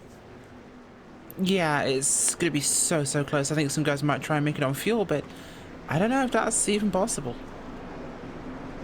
We'll just have to find out, but the running order has gotten shaken up, so the 2 juniors are going to start first and second, Richard Reagan and Michael Cozy. And of course, Cozy, you can catch his POV stream over on his channel, WinVow8820, and he's streaming over there right now. I went in to check in and poke my head in, and he's having, of course, the usual Friday night shenanigans going on over in that, so you can check him out for his personal stream. But the pace car going to head to pit road, and Richard Reagan Jr. going to re-green us from Daytona. Is indeed, and it's a good run by Cozy Jr. off the starting blocks there. Him and the 88 getting a huge run. Should be a good advantage to the backstretch. I expect to see the 77 at least drop down there, Cisco on to Audi 2. But with the 3, the 51 and the 02 behind them, that outside line is way stronger than the inside. You'd think that, and yet Richard Reagan Jr. has just cleared the 77 of Cozy, but we'll just have to see if that keeps up here. Reagan's still ahead, starting to lose a little bit of ground going down the back straightaway. They're now about even here as Junior and Junior up on the top side making things happen. And Reagan getting kind of freight trained up there. We'll have to see. It's about, no, it's not even. The bottom side just seems broken up. There it is, what we were talking about before. It's so much easier to get a line going on the top side, and it's going to work for Michael Cozy Jr. He's going to lead a lap here at Daytona. It's his second one of the day. The 77 back out front. Yeah, kind of expected really from the height of there and the middle line being smoother that they could just hold it there. I mean, look at them. The state level with the leaders with just 2 of them. It's just as good really as being down low for the short distance, but the up and drop back here just not quite as good when you've got someone like the 94 McShoving the 46 out front. Those puns are not going away. Cozy Jr. though hanging on by the skin of his teeth. They could do with 1 or 2 people to help him, and they might actually have something. Yeah, and Basilia McDive to the bottom there to try and hold that bottom side from Rodney Wofford. And you just have to, just to make the pun, Rachel, you just have to add Mick in front of everything. So he's going to give a Mick push. It's a good pun. Yeah, and it's a Mick push right now to Richard Reagan Jr. We could just keep doing this all day, Chaburko. A little bit of a weave there. Bored. Yeah, I think he got bored again because he just weaved way out of line as per usual and dropped back in line behind Piscini here just to try and make it look in the mirror just a little bit. It's all head. You think he's trying to Piscini him off? No, that one doesn't work.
Good evening, sim racing fans. Gabriel Wood up here in the booth with Cisco Scaramuza on the controls and the production hauler.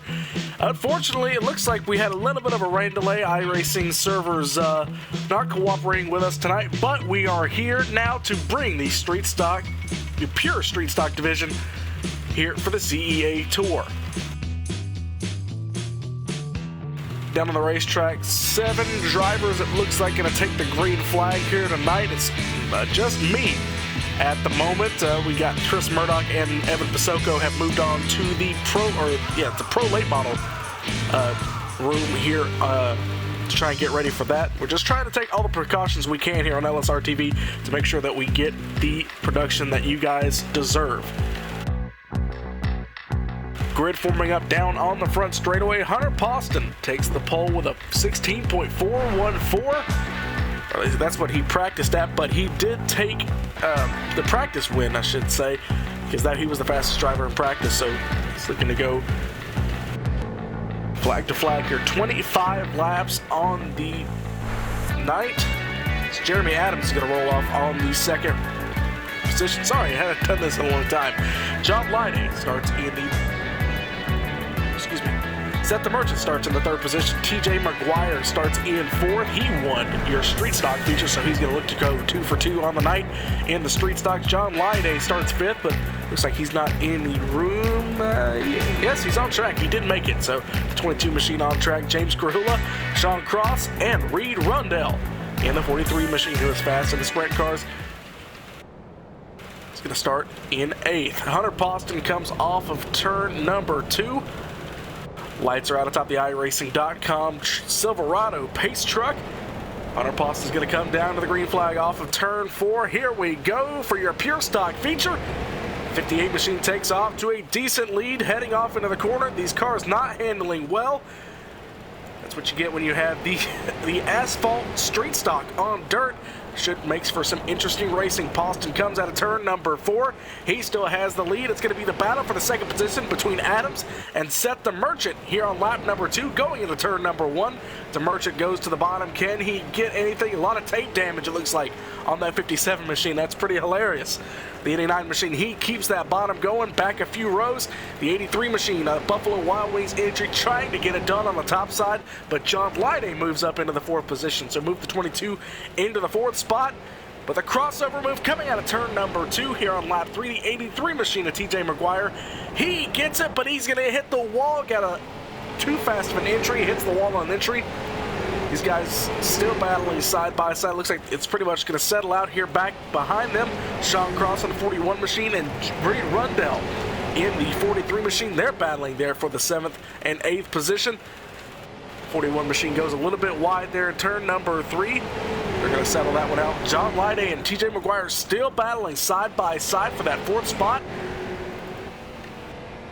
Up front, battle for the 2nd position. Jeremy Adams, he takes it way wide, gets way loose there on the entry to the corner.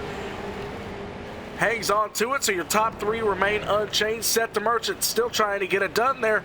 He gets a little bit tight coming off the corner. These guys are battling some ill-handling race cars, but they're having fun doing it here on lap number 6. 1 car length the gap, 2 separate lines, 3 separate lines being run by your top 3. 58 machine of Hunter Poston continues to lead flag to flag, but now he's got a challenger up front, up on the top side. The 57 machine of Seth the Merchant. Can he get some grip on the top? Some fresh rubber up there on the top side there, side by side at the line.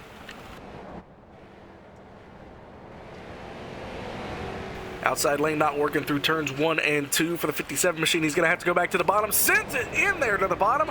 Can't make it stick. He's going to have to hit the brake, but he's going to fall in line behind the 58 machine. Good battle for the lead here before halfway. Still battles to the inside lane in turn number 2. Nothing doing. He's going to have to set him up for a move like he did a few laps ago. If he's going to have any hope of passing him. Oh, he almost gets into the back bumper coming out of 4. They remain unchanged here going on to lap number 10. Don't forget about Jeremy Adams. He's still in this picture. He's just as fast as these guys. They practice within about 5/1000ths of each other. So these guys did a great job getting a handle on these cars. This is the debut for this series and every series you've seen tonight here on LSRTV. So these guys having to get used to these cars, and I think they've done it pretty well. Caution is out. Caution is out. First caution of the night here on lap number 11. Looks like the 83 machine of TJ McGuire spins around in turn number 2. Looks like he got some help from James Kurahula in the number 4 machine. They're battling just outside the top 5, I believe. They're battling for the 4th position. Looks like the 83 machine, he took a wide entry, and the 4, he just got tight there on entry, and it just sent the 83 machine right around.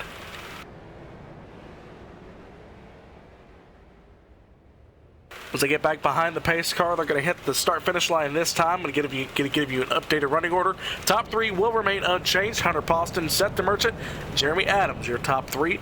James Kurahula will go to the back this time, as he was the cause of that incident. TJ McGuire, he went a lap down, but he will go back onto the lead lap, thanks in part to the wave around. As they come to the line, 1 to go. It's Hunter Poston, Seth the Merchant, Jeremy Adams, Reed Rundell, who's running last, now moves up into the 4th position, so good move by him. John Lyday up to 5th, Sean Cross in 6th, TJ McGuire, and James Kurahula round out your field. Pace truck pulls off. Lap number 14 getting ready to conclude here on the lap 15. Seth the Merchant goes off into turn number 1. He's going to try and get the outside move going. He gets it, but can he carry it off of entry? They're still side by side off of 2. Jeremy Adams trying to find some grip there on the bottom. The 58 machine gets tight on exit. Here they come to the line. Who's going to lead it? Still Hunter Poston. Caution is out yet again. And Hunter Poston had the lead. It's going to be the 43 machine of Reed Rundell. He was running in that 4th position. Looks like a little tap from John Lyday. He was able to save it, and then he just went off the front bumper. The 4 machine of James Kurahula was working his way back up through the field, but no fault to the 4 machine. Had nowhere to go on that incident.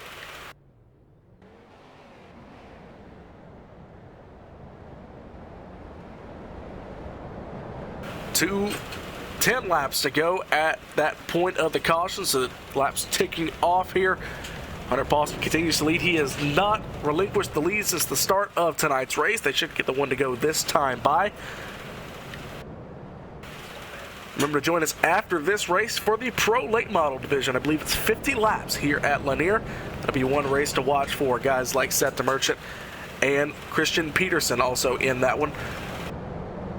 So Hunter Poston maintains your lead. Seth the Merchant in 2nd. Jeremy Adams in 3rd. John Lyday in 4th. James Kurahula in 5th. TJ McGuire in 6th. Sean Cross in 7th. And Reed Rundell in 8th. All cars still on the racetrack. All cars on the lead lap. Should make for an exciting finish. Going to be the restart with 6 laps to go. 58 machine trying to go flag to flag here in your pure stock division. It's the trend we've seen all night. The pole sitter is able to get out and hang on to for the victory, but it seems like it's been a struggle for him so far here. The 58 machine takes off. How are they going to do it going off into turn number 1? Big shot from Jeremy Adams. Oh, and Adams gets into him again and again. And the 58 machine, oh, he's going to lose 4 or 5 positions there. Seth the Merchant's going to go to the lead. Not going to be happy about that one from the 89 machine of Adams. Adams moves back into the, looks like 5th position there. Hunter Poston's in front of him, but Poston, he's still coming up. He gets into the 43 machine. Gonna want to put a camera on the 58 on Hunter Poston because he is going to be driving like a man possessed here in the final few laps. 4 laps to go for Seth the Merchant. John Lyday in the 2nd position, who did very well in the modified division. Can he repeat his performance here and maybe even grab the victory? 83 machine of TJ McGuire, who was your first caution. He's in 3rd, so a good recovery from him. They come off of turn number 4. 3 laps to go. Hunter Poston still in 4th. Looks like that 3rd position's in danger from the 83 machine. As they come off of turn number 2, he's going to be right to the back bumper. That's going to be your best battle on the racetrack. 2 laps to go for your race leader.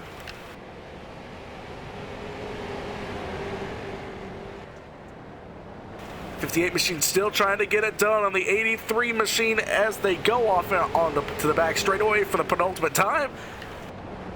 Running that extreme low lane, white flag in the air for Seth the Merchant as he comes off of turn number 4 into turn number 1. Just when we thought Hunter Poston had it, It looks like he's actually losing ground for your third position, but keep your camera on Seth the Merchant because he started in third, works his way to the lead, and the inaugural Pure Stock victory is going to go to the 57 of Seth the Merchant.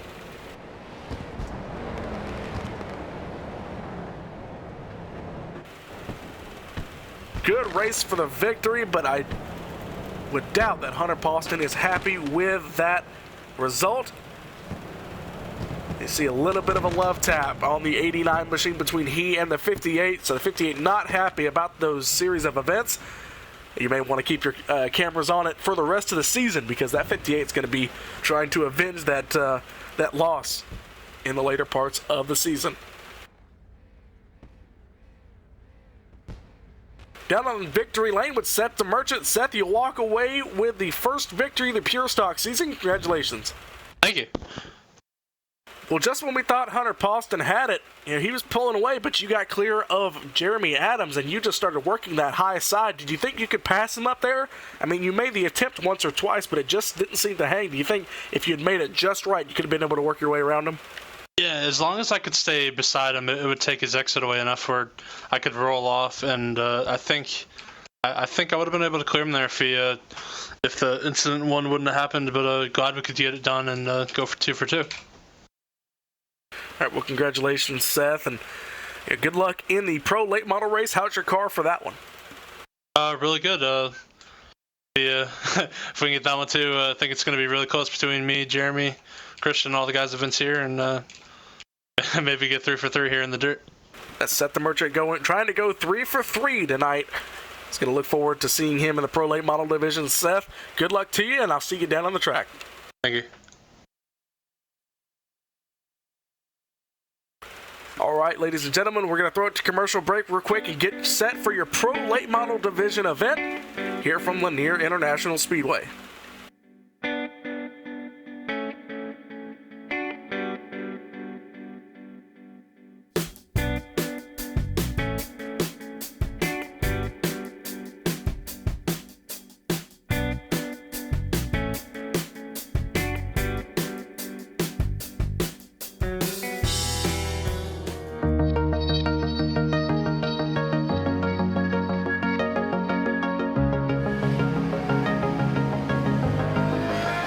It was more than impressive, I have to say. I mean, the track is identical to the real track. I was blown away how realistic it is. Every little bump, every little spray paint, everything is exactly like you were there at the track. It was a great experience. This is a warm-up lap now. Tires to get warmed up. The engine. Breathe a little bit here when you go through that little bump there. And then it's flat pretty much all the way through here, just about. Hard braking. This is the slowest part of the track. And then I've done, I did many races in Formula 3, Formula 2. And then I did the very last race they did there in Group C in 1983 in the 956 Porsche. That's when Beloff got the lap record at the 6:11. I think I was second on the grid with the 6:14 or something. Which was, I mean, those cars were awesome around there, of course, like any car is, that speed. And this is the corner of all corners here, the Schwedenkreuz. Flat all the way into it. And then trail brake all the way into the apex here. And then hard at it again to get good speed down the hill here. Mega fast down this hill here. Just jump from one apex to the next. Gotta be super precise here. I mean, it's almost exactly like the real thing. So, I mean, it is certainly realistic enough to get past the very, a lot of the initial hurdles you have when you try to learn to drive a race car, So, I mean, I think it's an excellent tool to learn how to race for sure, or learn to drive a car on a racetrack.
Back live at Lanier National Speedway as coverage of the CEA Weekly Dirt Series continues here on LSRTV, your home for sim racing. Evan is caught in the depths of the internet somewhere, so it'll be myself, Cisco Scarmos, alongside Chris Murdoch to bring you all the action for tonight's main event, the feature event. 50 laps here in the Pro Late Models, and well, Chris, we're not really sure what we're in for here, not only because we haven't run this series yet, but also because we don't know what the quote-unquote weather is going to look like quite yet. So lots of unknowns to go for us here. Yeah, fortunately we did get some of these cars on track for heat racing to start the night off here, Cisco, but as for those quote-unquote rain showers moving through, it'll be interesting to see how these drivers traverse through that and who will come out on top at the end. I know Seth the Merchant was really fast in his first heat, so he's already come off with 2 wins here tonight at Lanier, so if he can perform a 3-peat, that would be something to set the tone for the rest of the season. Yeah, and qualifying just finishing, or warm-ups I should say, just finishing up here, so we'll take an opportunity to head down to your starting grid. But of course, coverage of the CEA Weekly Dirt Series is brought to you by Joel Real Timing, the official timing sponsor of LSRTV. Whether you spend your time on the sim, on the pit box, behind the wheel, or basically anywhere involved in iRacing, JRT is your go-to platform for iRacing timing and scoring analytics. You can get yourself a basic download today, or get the pro version at joel-real-timing.com. That's joel-real-timing.com. JRT, the official timing sponsor of LSRTV. But with that, we're going to head down trackside and walk you through who your starters are going to be for this, the main event here of your CEA Weekly Dirt Series, race number 1 here on the season.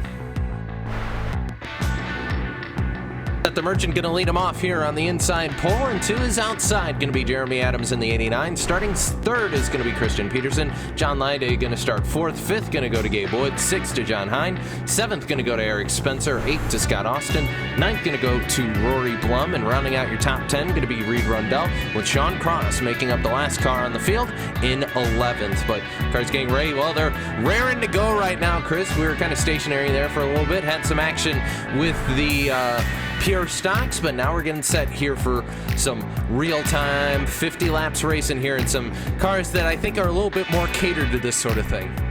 Yeah, just a little bit. I'm hoping that it'll be a little bit more like what we saw in the 360 Sprint Series here, Cisco. Our feature event, you did mention 50 laps here in the Blue Shine Marine Pro Late Models here tonight to cap us off for week 1 of the CEA Weekly Dirt Series. It's been fun, but we're not done yet. Seth the Merchant raring to go, winding it up through the corners and ready to get this race under green.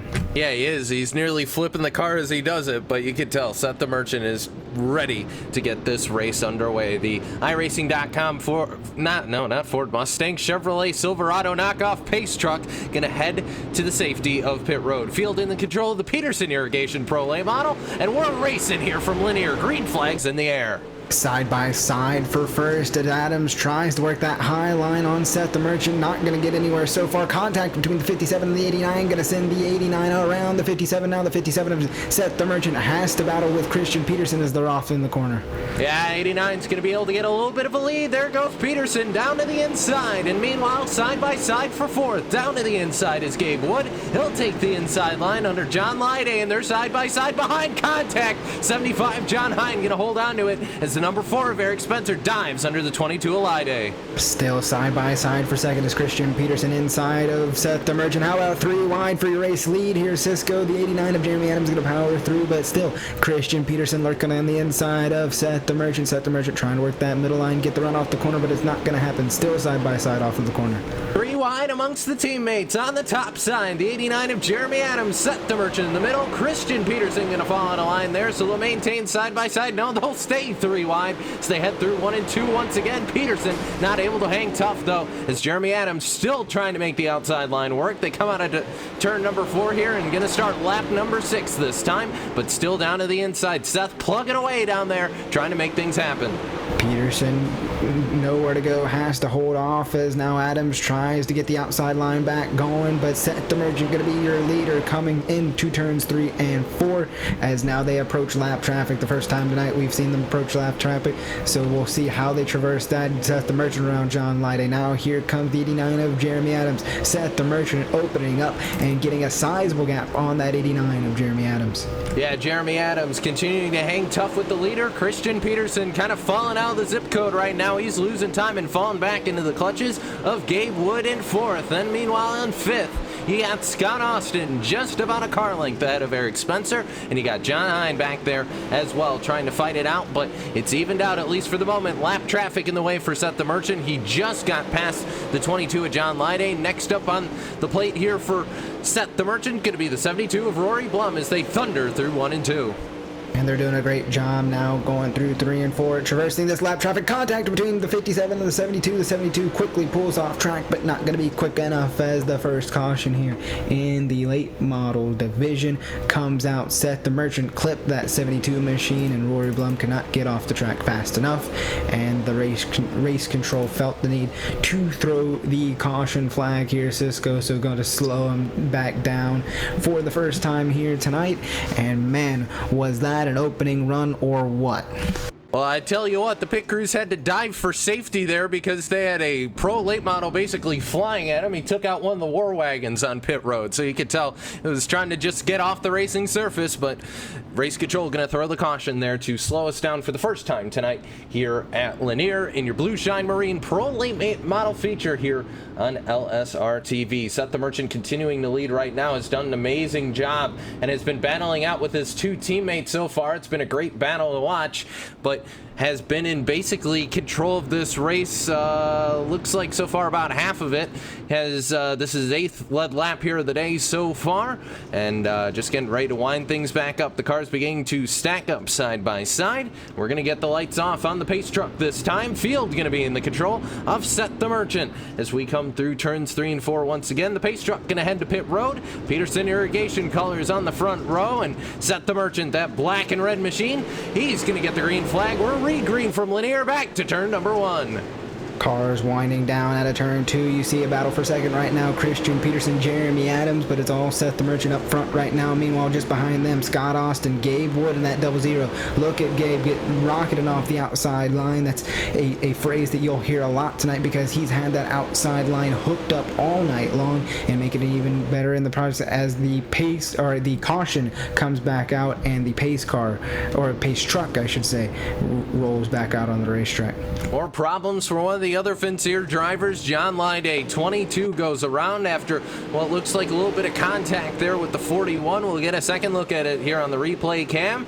And 22 was contact with the 72 of Blum. And then after that, John Lyday just kind of carried Sean Cross around, was basically stuck underneath that car and couldn't get the car turned back around to get us back underway. So second caution going to fly here at Lanier.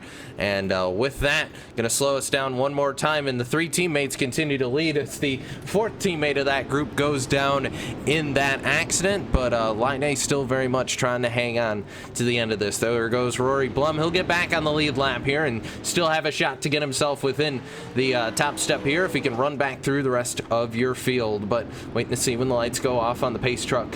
And yep, they are going to go off this time. So Jeremy Adams going to wind it up on the outside. Gabe Wood going to be right behind him up on the top side. On the bottom side, it's Seth the Merchant. Christian Peterson down there. And then you got Scott Austin and John High making up row number 3. Reed Rundell and Eric Spencer row 4. And row 5, John Lyday and Rory Blum with Sean Cross 1 lap down. Pace truck going to head back to pit road. And we're re-green for the second time from Lanier. Seth the Merchant off to a great start, still side by side for second, and a battle for third. Gabe Wood on the outside of Scott Austin going to power through and collect that spot. Still side by side for second as Jeremy Adams tries to hold off Christian Peterson, but Peterson rolling on the inside line, but still going to be side by side as they go off into the corner. Off turn number 4 this time. The 89 of Jeremy Adams still on the top side trying to make it work. He'll send it in and try and outrun Peterson there, but Peterson, the crossover, able to get past him here as the 89 runs into issues. Can't run the bottom. Caution flag backed out. It looks like possibly more issues with Lyday. And it looked like it started with the 43 of Reed Rundell here. Cisco kind of got a little bit woed up in the corner, and the 4 of Eric Spencer had nowhere to go, and same with John Lyday. Nowhere to go out of the corner, plowed into that 43 machine up into the outside wall. Unfortunate for both those drivers, just can't have the start that they wanted to in our feature race. Yeah, and you can see the 22 go through the inside there and just absolutely demolish the 43 of Reed Rundell, and looking more and more like a UMP late model versus a anything like the Pro late models. Lots of scaffolding and bars there in the front of that car. So the 43 looking very worse for wear right now as we run under lap number 22. Going to start 23 here, so nearing the halfway portion as the lights go on the official pace truck once again. Not a whole lot of room for breathers here. Cisco double filed back up, which is good for Seth the Merchant because he's very, very good at these restarts, able to pull away. But we'll have to see what the 23 of Christian Peterson has for that outside lane this time by. Moved up to second. Yeah, coming off of turn number 4 once again. Seth the Merchant on the loud pedal. We're green again from Lanier as we head back to turn number 1 and 2. This time Peterson going to be able to stick it to the inside of the Merchant, but he'll clear them. But they'll be side by side for the lead coming through turns 3 and 4. Side by side off the corner, a little bit of a bobble from that 23 of Christian Peterson, but not going to slow him down in the slightest. He's going to get the run off the inside line, keep sideways, the 57 into the wall. That's going to allow the 23 to clear the 57. New leader, Christian Peterson. Peterson up to the front and now to the inside. Looking is Jeremy Adams, the 89 entry, but not able to do anything. Is Seth going to get into the wall once again off of turn number 2. That car starting to look a little bit tight here. We'll have to see if he can be able to remedy that, but has been getting himself plenty into the wall so far as we head back to 1 and 2 once again. Seth the Merchant continuing trying to roll away, and it's a battle for that 4th position right now. Scott Austin trying to hold them all at bay and trolled his spot in line, but the 75 of John Hines there. And then it's a bottleneck back here for 6 with Eric Spencer, Gabe Wood, and John Lyday all fighting for that position as well. Eric Spencer and Gabe Wood side by side. Gabe Wood takes that outside line like he's done so far in the night. Not going to work for him this time. Spencer going to clear him now. Lyday looking to the inside of that 00. Not going to quite have enough to clear him so far. And how about Eric Spencer with the hiccup out of the corner? Going to allow the 00 to move the crossover. 00 going to take that spot, and John Lyday going to take the spot from Gabe Wood. Lyday able to grab that spot away, and meanwhile the 2 leaders have broken away. Christian Peterson leading Seth the Merchant through turns 3 and 4. DeMerchant staying right on his tail though as we start lap number 31. Past halfway at the moment, down to the inside. DeMerchant looking to try and get under Peterson as they head back to 3 and 4 again, trying to see if he can get under and maybe nose the 23 out of the way. We'll have to see if he'll be able to do it here in the closing stages, but Seth is running out of time. Not much time left to go in this race, already past halfway, and closing in here, going to be 18 laps to go at the line. Battle for 4 still raging on as the caution comes out. Gonna have to hold that for later. Looks like it's gonna be the 43 of Reed Rundell. Stopped on the inside of the track. Gonna try to get the replay up for you on the LSRTV replay machine. Yeah, Rundell looks like issues for him. We head through 3 and 4. We watch on the replay and figure out what happened, and it looks like he catches the number 41 across and just absolutely just shunts him in the back there, and it sends the 43 right around. So self-punishment there for getting in across, and the race has gone from bad to worse for Reed Rundell, who will at least get the wave around, but that car looking very worse for wear right now. So we're working lap number 34, about to start lap number 35. Yeah, the front end completely ripped off of that 43 machine. Gonna be back on the lead lap, but don't know how much longer that car is gonna be able to be competitive. Christian Peterson was able to take the lead away from Seth the Merchant that last time around. First time we've seen that happen to Seth the Merchant all night long. Jeremy Adams trying to rebound in third. Light's gonna be off on top of the iRacing pace truck to get things started. Back underway here. Short cautions here tonight, Cisco. Yeah, absolutely. Short cautions, and that's been both to the benefit and to hurt the 23 of Peterson and DeMerchant. Those two have really kind of lost their benefit of being away from the pack, but Peterson going to be on the loud pedal once again. Fourth caution out of the window at this point, and now Seth the Merchant going to try and put pressure on the leader. They're side by side for fourth and able to sort it all out. It's Scott Austin who comes out ahead with John Hine going to get turned by the 22 of Lide. Caution going to be out once again, and they're wrecking in the back, and it's big time pile up. The 75 caught air in that corner there, Cisco. When John Lide hit him in the door, there was nowhere for that 22 to go. Kind of got contact with the back end of that machine, sent the 75 around, and then Gabe Wood and the 22 lifted that 75 off the ground and sent him up the track, and then nowhere for Eric Spencer to go. So pretty much a parking lot out of turn number 2 there as we try to get everything stacked back up and go green once again. Yeah, I'll tell you what, the 75 basically got drop kicked coming out of that corner and basically bounced that car up the track just a little bit. So that was kind of the fury of that impact. But yeah, absolutely going to be 11 laps to go when we get to the start-finish line here. Time running out for Seth the Merchant to get back by Christian Peterson. It's full red versus red and black. Those have been the two fastest cars all day, and coincidentally the two cars that have led most of the laps here at Lanier. Yeah, they are definitely the class of the field. We see them do it on short tracks, asphalt every week, and throw it sideways and be able to compete on dirt is just a whole nother level. But lights off on the pace truck, double filed up once again. They're ready to go. Yeah, ready to go back racing once again. Field in the hands of Christian Peterson. Pace truck is away. Peterson fires, has a good whole shot on the inside. Gonna clear DeMerchant as we head back to 1 and 2. Can DeMerchant clear Adams again? He will, coming out of turn number 2. And now it's a battle between those two. Bo Adams trying to stay in this fight. Don't know if he'll have enough car left to do it. Lap number 42 started here, so gonna be 8 laps to go at the start-finish line. 8 laps to go at the start-finish line as another caution comes out once again. It's going to be for the 00 of Gabe Wood. Heavy back-end damage for that 00 machine. We'll have to see what started it. Maybe some more contact and more woes for that 43 of Reed Rundell. Yeah, it's Rundell. You see him go the inside and just gave Rory Blum a little bit of a shove there, and Gabe basically nowhere to go, as per Sean Cross as well. So lots of torn up race cars in the back, and you can tell the 72 and 43 are about done with each other right now because not terribly happy are those two drivers here. So we pace on lap number 44 right now. Time running out though. Seth is only going to get a couple more opportunities because he hasn't been getting the restarts, Chris, that he's needed, but doubled up here, and we're going to delay the caution 1 lap, but getting ready to double up and get ourselves re-green for what could be and what will probably be the final restart of the race. Yeah, we're starting to see tempers flare here tonight in the final race of our evening, but that goes to show what short track racing will do to you, Cisco, especially on dirt. So we're double filed up, lights are off on the pace truck, and we're going to do it for one final time from Lanier in the Blue Shine Marine Pro Late Model Series as they come through 3 and 4.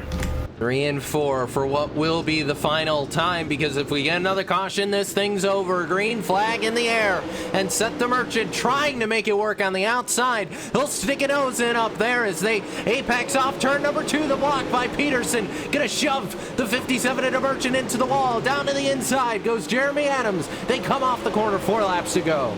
Battle for second as Christian Peterson looks to the lead. Jeremy Adams trying to stay on the inside of DeMerchant, but not going to have the car left. DeMerchant into the wall, and caution's out, going to save him from being... he's going to get hit by Blum. And that, no, Peterson going to be able to hold on to it, but the caution flag flies, and that should secure the victory for Christian Peterson here in the feature. And it looks like more issues in the back of your field, and it looks like more, it's the 43 and 72 again, though this time there was a couple more participants in that one. You see the 4 back there of Eric Spencer, tries to go 3 wide, tags the 72, who tags the 43, and... yeah, I think those two are going to want a boxing ring all to themselves after this race is over, because it has been rough for those two. Yeah, those two seem to be on the receiving end of each other's message, so maybe watch the pit lane after this race is over for that, as it all winds down here. Christian Peterson gonna pick up the first Blue Shine Marine Pro late model win here, as we're gonna finish this one under caution. Unfortunately for Seth the Merchant with that contact late in the race, right as the caution came out, gonna move him all the way down to fourth, and Jeremy Adams gonna come home in second position with John Hine in third. Yeah, and Christian Peterson's going to roll the car through turns 3 and 4. And in what was a chaotic opening race here at Lanier, Christian Peterson going to bring home the first event feature win here for the CEA Weekly Dirt Series. And the Peterson Irrigation 23 going to go to victory lane once again here in CEA. As he gets ready to do some donuts, we'll run you quickly through your full race results here from Lanier. Christian Peterson going to get the victory. Jeremy Adams going to finish second. Third going to go to John Hine. Fourth to Seth the Merchant. Fifth going to go to Eric Spencer. Sixth place going to go to Gabe Woods. Seventh to Scott Austin. Eighth going to go to Sean Cross. Ninth to Rory Blum. Reed Rundown rounds out your top 10 with John Lyday finishing your final car in the field. But that was chaotic and crazy, and it was a lot of things, Chris, and it was also a little bit dirty as well. Yeah, a little bit dirty. Tempers flared throughout the night, but Christian Peterson going to be able to pick up the win, and his teammate going to finish right behind him. So all in all, a fantastic night for Team Vince here. Yeah, absolutely. And we're going to get a chance to talk to Mr. Victory right now, and it's Christian Peterson down in victory lane. And CP, you were able to hold him at bay. Obviously, the caution helped you out, but the final restart, it was a massive block on Seth there. Talk us through your mindsets for the last restart there. Yeah, the last restart, I was Seth was kind of complaining about not having more green flag laps, but in my back of my head, I was like, give me all these yellows I can get, and he was playing pretty nice. He wasn't taking my left rear out. I think he could get into the corner a little bit better, but I knew he was, every time on a restart he was getting better and better, so I just had to do something, and maybe a little payback from USA and the trucks, maybe it wasn't, who knows. Well, I'll tell you what, it was a fantastic race for you and a great opening stint here for the CEA Weekly Dirt Series. You walk home with the first event feature win. So we're all done with the racing, I guess. So what are your thoughts right now? Obviously, you're going to be seeing a lot more of Lanier National Speedway coming up here in the next couple of months. Initial thoughts here, where do you see where you can improve, and what's working for you right now? I don't know. I mean, we had a base setup we worked on, and I just made a few tweaks for my driving style and really just tightened it up just so I could get around the bottom and kind of eat the right rear in the slick, and it worked out, and I was able to get under them. I was able to get under Seth. I don't know what happened, but I got by him, and he was playing nice, but I don't know. I think I would have played nice too if I was behind him and he was just running bottom. Well, I'll tell you what, Christian, it was a fantastic race for you. Sponsors, shout outs. Who gets it done for you and the driver and the whole 23 team there? Just everybody at Team Vinceer, 6-man race cars, all the guys in the booth at LSR. You guys do an awesome job. Thanks to Barnes for putting on the show. It was a fun dirt series. Hopefully we'll get some more cars next week. I know he said a bunch of guys were off for work or a couple family issues, so we should see some more better car count next week, and it'll be good. Yeah, absolutely. Looking forward to that one, Christian. But good luck in the rest of the races, and we'll see you around here actually fairly shortly, to be honest. We see you here all the time. Yeah. All right, thanks, Sisu. That's Christian Peterson, your winner here from Lanier National Speedway, and that'll wrap things up for us here for tonight's edition of the CEA Weekly Dirt Series. And, well, Chris, it's something a little bit different from Myrtle Beach, but same kind of idea, several different divisions at one racetrack. We're going to get very used to seeing Lanier here in the coming months, but initial thoughts here on the event as a whole tonight? I'm just happy to have a dirt series on LSRTV once again, and to have a dirt series run by CEA. They always do it right. Kyle Barnes knows exactly what he's doing when he runs these leagues, and it's nice to be back on a Wednesday night with these guys and slinging some dirt here at Lanier. Absolutely, but that's going to finish us off here tonight for the CEA Weekly Dirt Series. Still plenty of racing action here on LSRTV. Join us on Friday, hopefully, with Rachel, and I'm not really sure who else. We're still kind of up in the air if Friday's going to happen, but Saturday night, Randy Cheneth going to be bringing to you all the action as Chris and I are going to be out on the East Coast doing some of the real-life side of things, but you can, of course, catch us Saturday night for the doubleheader, USR and OMS. You can see all that action and more on our website at www.livesimracing.com, where you can get a full broadcast schedule, our rates, our everything you need to know about LSRTV pretty much. But that does it for us here from Linear. For everybody at CEA, Kyle Barnes and Gabe Wood behind the scenes making it happen. For the broadcast crew tonight, especially for those behind the scenes at LSRTV, Laura Lawson, DJ Line, and the broadcast crew tonight, myself, Cisco Scaramuza, Chris Murdoch, Evan Pisoko, we bid you good night here from Linear and congratulate all our winners here in the CEA Weekly Dirt Series. We'll see you in 1 week time, but until next time, good night and see you around the turn.